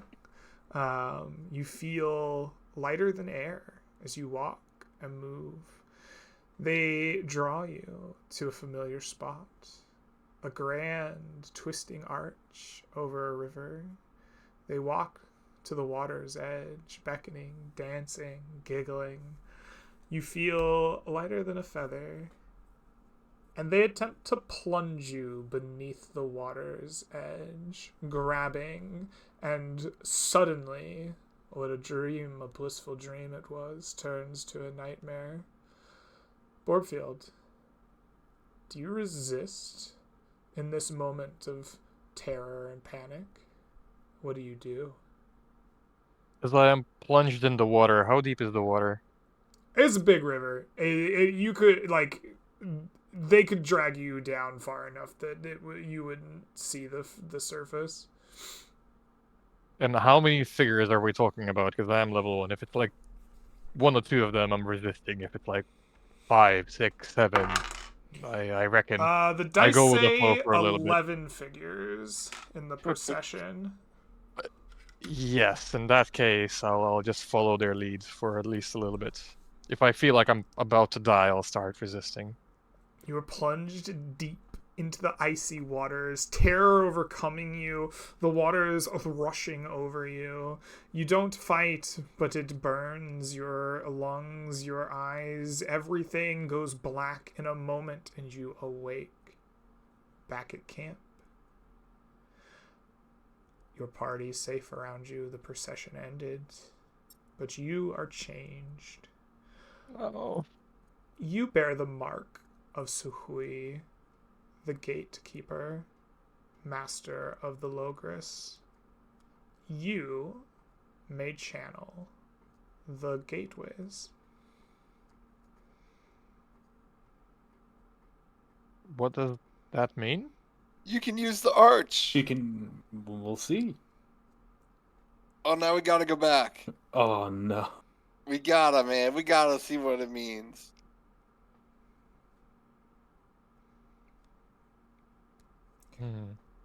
Night passes. You wake in the morning.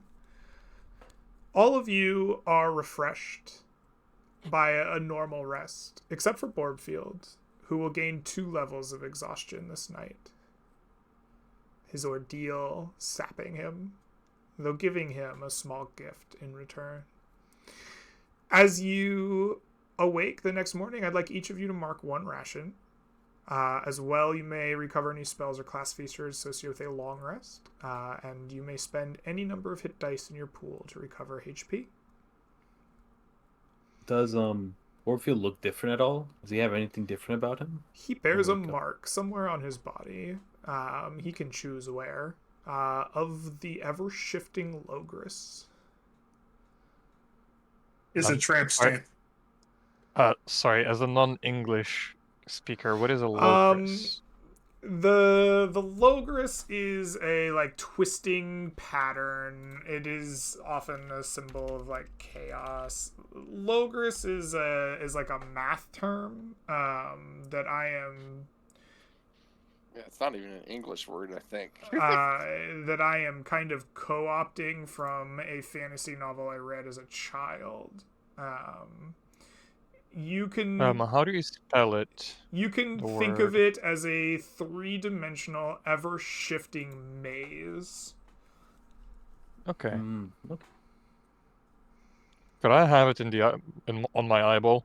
Absolutely. Like one of my Your eyeballs looks eyeball weird now. contains a mark of a ever-shifting maze. It always looks different every time anyone were to see it.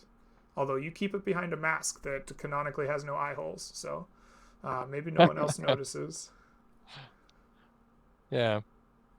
Okay, that's interesting. I'm extremely exhausted, guys. If we have combats, I'm even less useful, even though I'd never hit anything anyways. Well, if you want to head back, we could try to use your new power on the gateway and see if that can just get us straight home.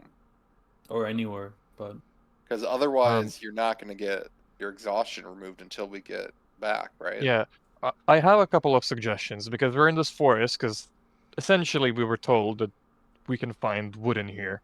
Would you guys like to explore a couple of hecks and then return to the bridge to see if we can teleport home, or? Yeah, that's fine. That's cool. we explore a bit, then try to get some wood or resources. Yeah, let's do Yeah. that. Yeah, that's chill with me, man.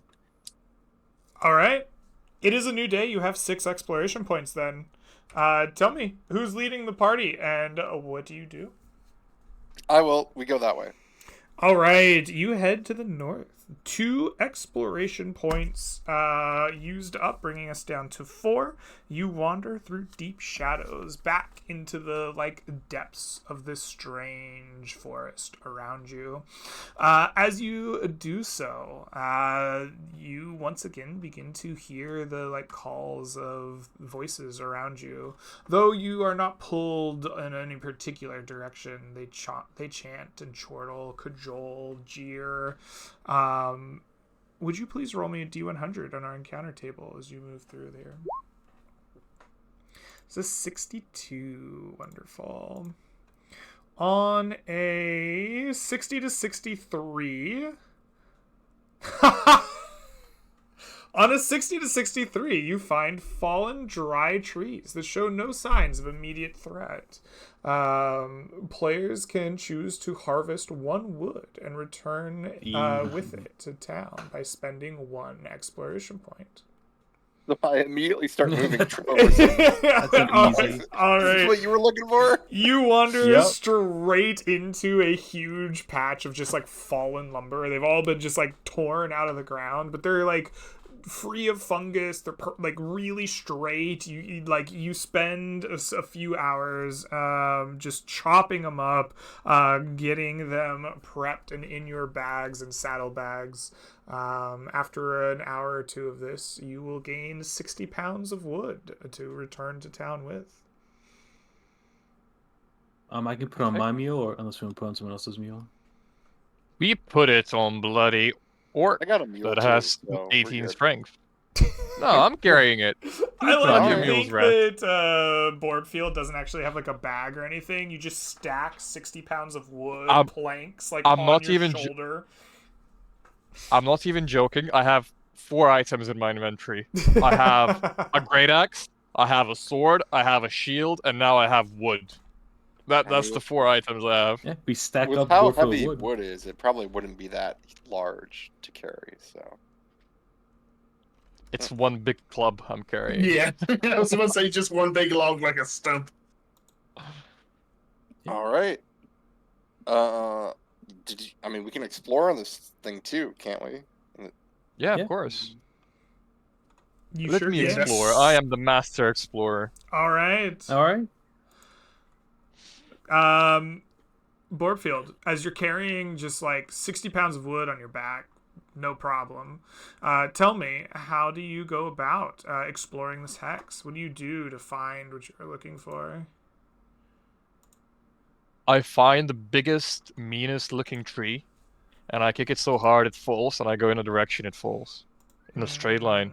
I see. You push a tree over, it falls in a direction, and you just wander in a straight line towards where it goes. I would love for you to give me a survival wisdom check based on the fall of this tree. That is a 9. 7. 7, That's a because I have 2 levels of 7. exhaustion. That is true. 2 levels of exhaustion. It turns out this tree just leads you in a bad direction. You just like wander for a couple of hours one way, and you don't go any other way, and there's just nothing there. And as you wander and wander, you will burn 1 exploration point, leaving you with 2 for the day. As you walk the straight line as far as you can, hoping to find something, would you roll me a D100 on our encounter table? Oh shit. Pardon my French. No, that'd be lishit. Pretty true. On a 76 to 80, you are unfortunate, and a fallen log splits open underfoot, and you are once more doused in fungal spores over you and the party. Boardfield, you have moments to react as these familiar spores surround you. What do you do?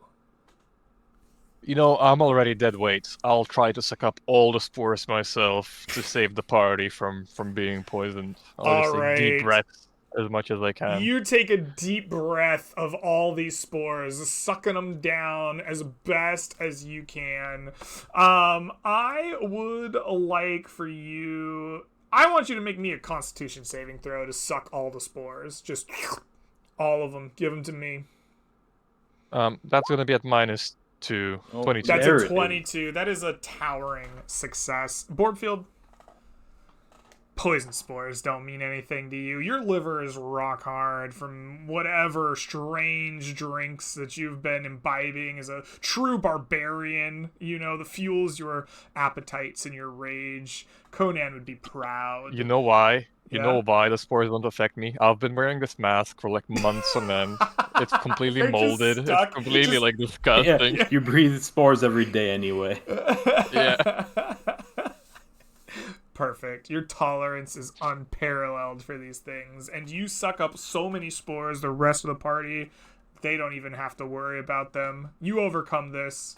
You don't find anything particularly important in this hex, but you don't take any wounds or exhaustion from this, so win-win. I guess so. All right. As his exploration of the hex comes to an end, we have 2 exploration points left in the day. What would the party like to do with them, and who will lead us in the next portion? Do we want to keep exploring, or are we just gonna move, explore, Someone move? want to move southwest, maybe? Yeah, Your but call, then- guys. I mean, Uh, we could also explore that one. Chill guy, would you be okay with exploring? Yeah, man, it's chill. Hey, thank you. All right, chill guy. How do you explore this hex? Oh man, I thought he was volunteering himself. you He's take a just- big hit of something. You're like, oh man, what did I volunteer for? Yeah, he's so Joe guy's gonna take this time. He's realized that these woods they're full of some sort of wicked magic.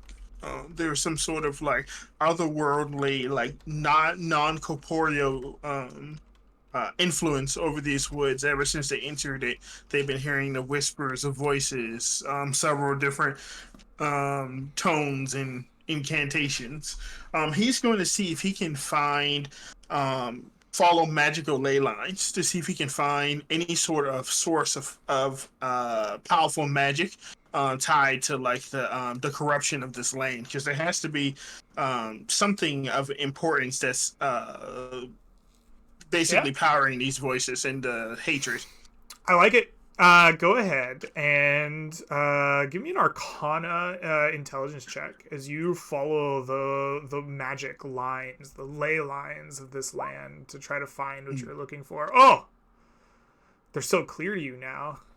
How did you not see them before? You follow them to their terminus. Would you please roll me a D100 in our encounter table, please? Yes, sir. Oh, On an 85, you can't get Scores. this one. No, on an 85 to 87, it would be a resource, but you are in the same hex that has a resource. So this ends up being we've already recovered the wood here. This ends up becoming a null roll. Excellent. You are going to find something of note here. Let me see what it is. Here in this strange place, you will find a building. It is a stone building that touches this river that doesn't like quite touch your hex, but it basically does. And there is a large like wheel that turns and churns in the river. You explore it a little bit, look around, and you come to realize that this is an abandoned and ruined lumber mill. It seems largely intact. It seems unoccupied. It is in disrepair. It has sat here for some untold years, but still the water wheel spins. It could be repaired. oh Very man. Yeah, That's yeah. way too much work for a stoner to do right now. But he keeps note of this in his little gnomish notepad. He's Lumber like, get somebody else to come out here to make a lumber mill. He notates that. He looks around to make sure there's no danger. He looks underneath the rotating wheel itself to make sure there's no fishmen under there. He looks underneath board field to make sure there's no lice, some danger lice, because he looks a little itchy. Is there any danger around here at all? Go ahead and give me an investigation check as you search for danger in this place. Oh no, my one weakness. Whether or not there's danger here you find nothing of note. It seems as if all the pieces of this place are here, ravaged by time, yes, rusted, dilapidated, crumbling, but there is no sign of life of any kind. I think the Joe guy takes note of that. He tells everybody, somebody can come back behind us and make this into something that'll be useful for the town. But for now, I think we're good to leave it behind. I've searched every nook and cranny. All right. Gotcha. Well, we still have one exploration point, right? Correct. You have one left this day after you find this abandoned place. Can we move back southeast or south? I could Only leave if the party last- here.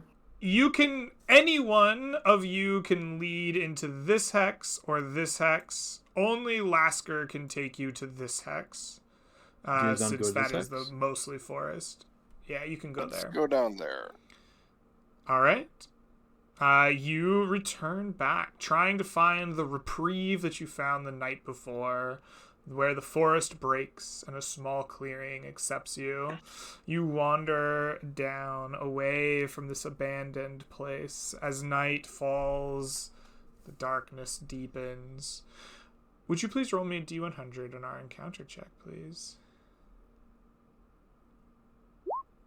A 16. That is a peaceful trek. No encounter. Nothing antagonizes you as you wander down to the south, back to your reprieve that you found the night before.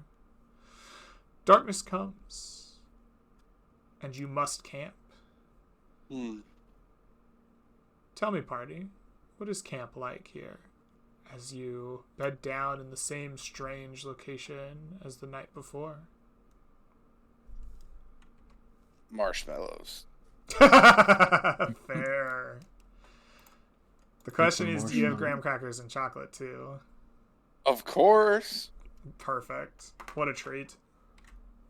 The chill guy is not participating in any sort of not mushrooms. Sorry, that was a Freudian slip. That was a Freudian slip there, yeah. Participated in any sort of s'mores roasting as he this trek into this very gloomy wood. It feels almost like a test for him. Because this place almost goes against almost everything he stands for. This It's is not very a chill gloomy. vibes kind of place. This is not vibing at all. This does not pass the vibe check whatsoever. So he feels like this has been like a pretty big test for him in his faith as he's sitting down and he's notating the different various probably toxic herbs he's collected throughout the day, and tasting them. He's like, yep, that one's poison, and his tongue bloats up and he like squirts another one. He's like, yep, that one's poison, and he gets a rash. He's like he's pretty much doing that just to distract away from like the whole like, man, this thing is bad. And as he gets towards like the end of the evening, he invites everybody to come into his tent for like a nice one big like hot boxing session, basically to help sort of keep away the bad vibes of the night. And whoever's wants to come in is more than welcome to try to All right. pray the gloom away. All right. You microdose on poison to improve the vibes, and then hotbox everyone. That seems very likely. All right. Okay, you're all poisoned. Let's fight 100 Fae now. Night falls, and the party sleeps.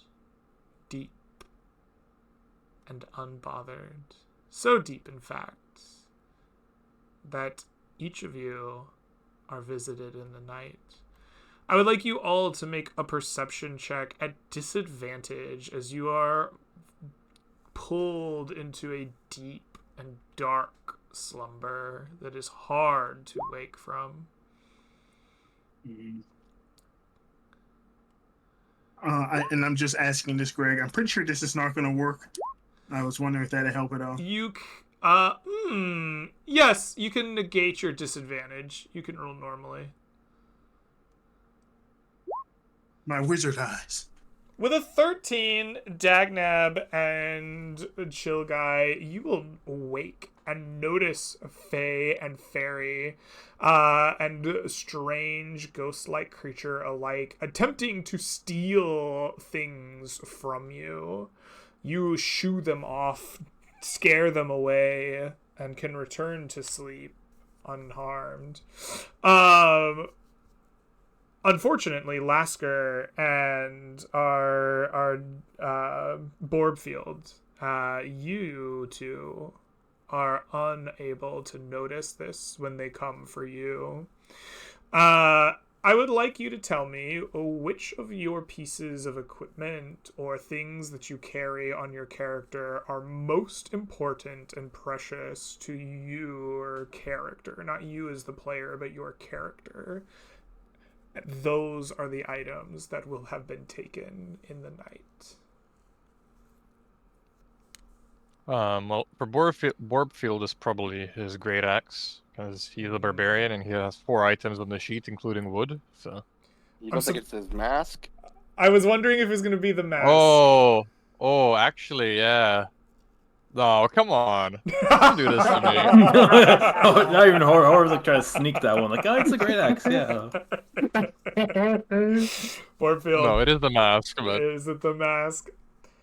You awake in the morning with no Gorefield mask. oh no, I'm hideous. I would say probably the longbow for sure. There's no way it wouldn't be the longbow.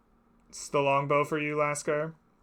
Okay. I mean, it's either the longbow or the. You can't take the donkey. So Well, is it the most Yes, I precious can. to you? either the longbow or How the good of grappling friends hook. are you with the donkey? Me and Willie are great. It's the grappling hook or the longbow. All right. Well, Makes sense for it to be longbow. Me, Alright. I want to say grappling hook, but I think Lasker would say longbow. all right. So, To longbow. Lasker, his tool of the trade, the longbow, his mark as a ranger, is gone in the morning, disappeared in the night. Lasker like immediately gets up. Where is it? Where is it? Immediately like looks around. Borbfield, like, Dadnap, he looks at everyone, doesn't see a longbow on their backs. You see Borbfield actively weeping. It's like his legacy. No, I'm not Gorefield. Some Fae stole them from you while you were asleep. What? I could help, but I was busy. Ranger boy, you're good at tracking, right? Track them down. Get me my mask back. I looked. Did they leave any tracks? I guess, yeah. Highs or lows? Lomi. 13, that's a high. They a high. leave no tracks. The chill guy comes over to Lasker and he's like, I'm sorry for your loss. And he gives you 5 darts. And then he goes over to Horo and he says, I'm sorry for your loss. And cast Spirit of Dying on him, but it doesn't really happen. It just brings him positive vibes. It just brings him positive vibes.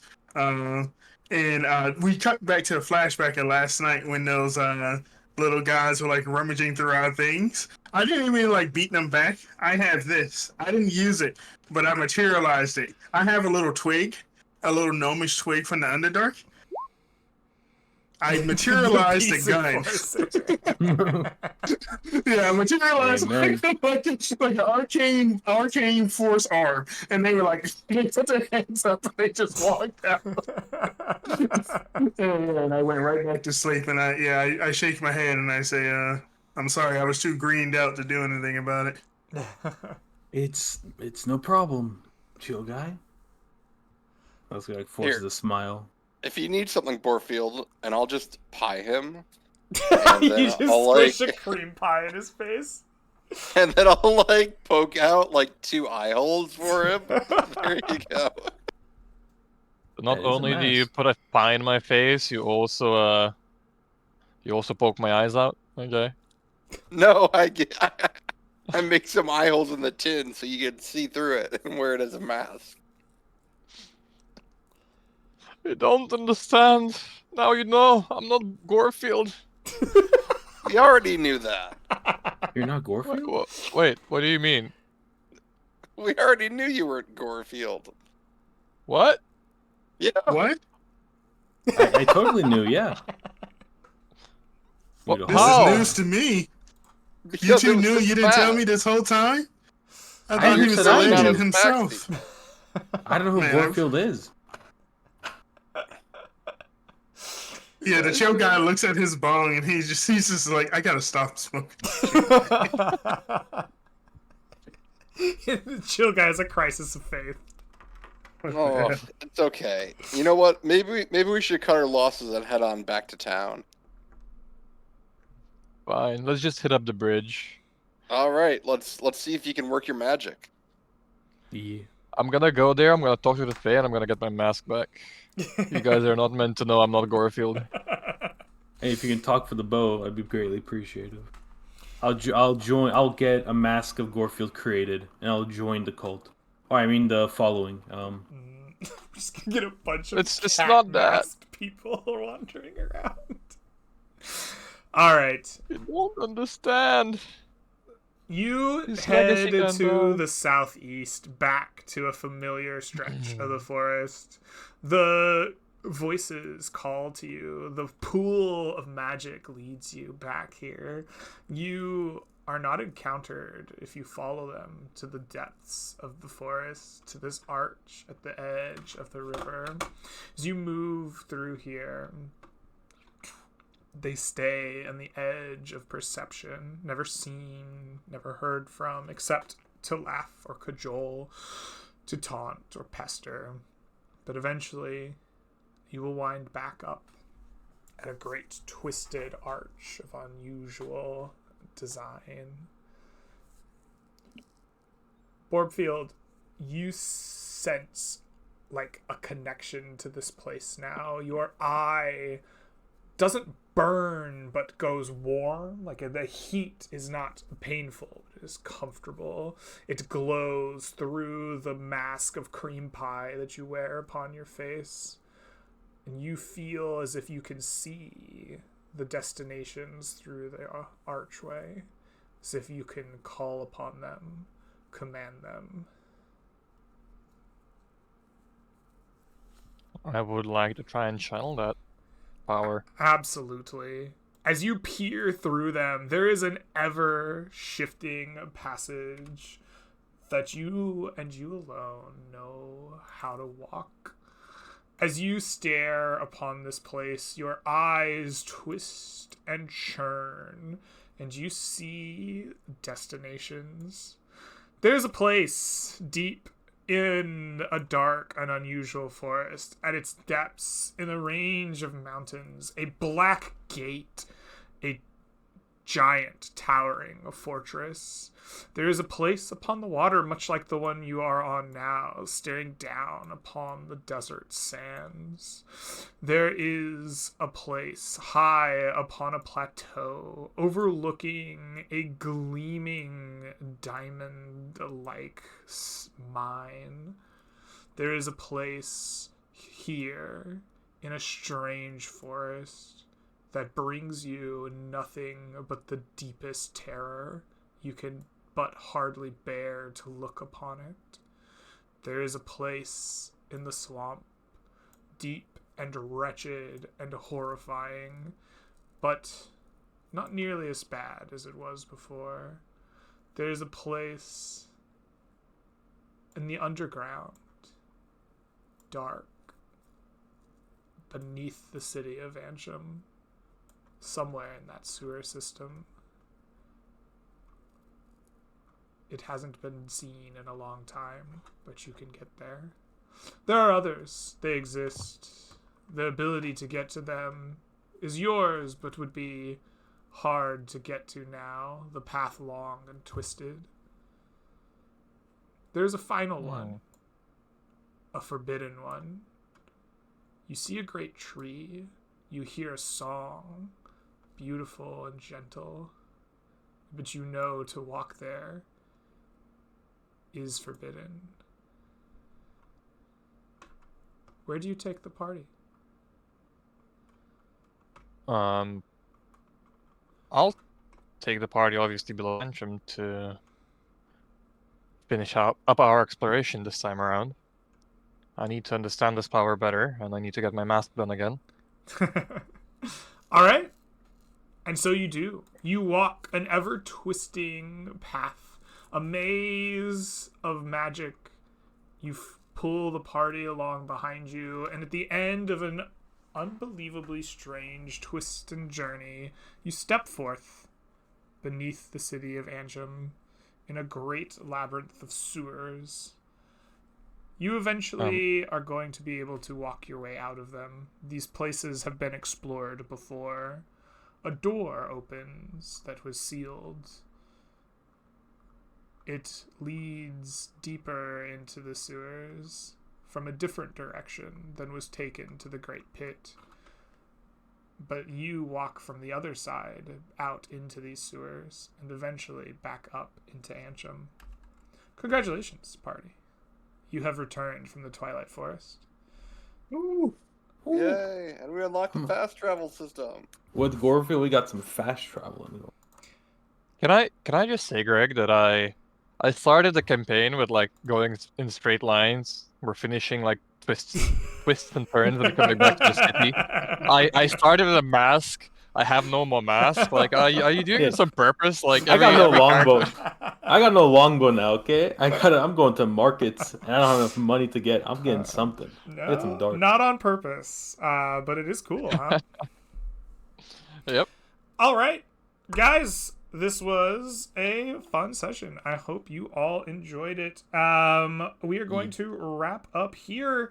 The only loot we have to take care of is 1 wood. I will add that to the city of Antrim. I'm going to add up your gold and XP that you will earn for this session. As well, I would like the party. Well, I guess not the party. I'd like to open up the floor to the party, to you guys, to give yourselves some shout outs, tell people where they can find you, what you got going on. Or if you want, give yourself a little character, I don't know, epilogue to the session. Tell us what's going on. Anything you'd like to do, the floor is yours. And I'm going to do some math. Exciting math. Yeah, sure. I'll start.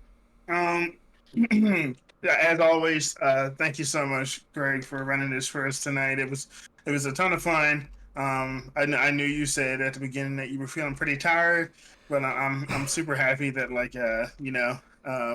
we were able to get through in the end. This was amazing. There was a lot of discoveries. That lumber mill is going to be super awesome for us to go ahead and get started. Because now basically we can build 2 lumber mills now. I'm not sure. Yeah. I think so. Which that'd be interesting for the next session. Thank you to you guys for playing with me tonight. I know for Lyoko, it's pretty late as it is for me. It's about 2 o'clock. So I appreciate you for hanging in there. To sort of fade out on the chill guy as they arrive back home. He feels like he took a piece of the Twilight Force back with him, and he's feeling a little bit more gloomy than before. He's not feeling as chill as he was when he first walked in there, and he's going to get up to some dark magics here soon. Yeah, he feels like he's learned something being there and trying out some of the medicinals. He thinks he's made an arcane breakthrough, and you guys may see that next session. That's it for me.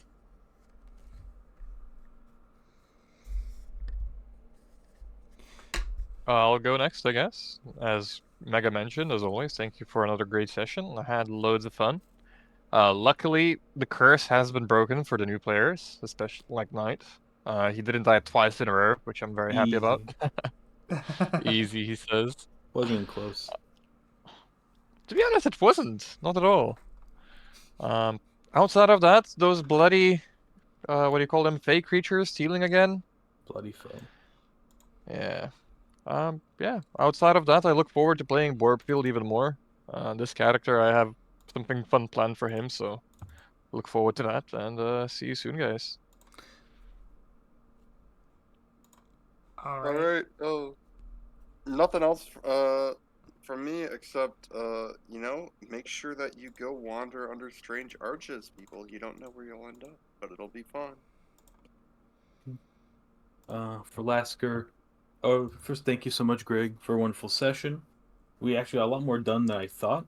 I thought we probably would end with arches, but we got lumber mill, we got a fast travel, got a lot more. And thank you, the party, for being with me. Lasker physically didn't get hurt, but emotionally did. And while he dwells on that, he doesn't forget that Gorbfield was the person that led them out of the forest at the end of the day. And with his woodcarver tool proficiency, I'd like to make Gorbfield like a Gorbfield mask. Maybe not on the same quality as before, but maybe until he gets a new one, or maybe he colors this one. I'll make a somewhat intricate Gorbfield mask for him, and I hand it to him. That's incredible. A wooden mask. Please, no eye sockets, right? Whatever your mask was is exactly how it's made. So no eye sockets. Perfect. That's exactly how I like it. Very good. All right, y'all. Thank you for playing with me. I would like for each of you to take home 513 experience points each, 513, as well 25 gold pieces each. With that, we will end the session here. I think we are going to go on a little bit of a break here for the holidays. By the time the next week of availability comes around, we're going to be really close to Christmas. And I think I need a little bit of time to do holiday stuff. So I think our next session is probably going to be in the new year. So have a good, happy holiday, happy new year and stuff like that. And I look forward to playing with you all again very soon. Have a great rest of your day, night, week, everything else till I see y'all again. And I'll catch y'all next time. Peace, everybody. Peace. Happy holidays. Happy holidays.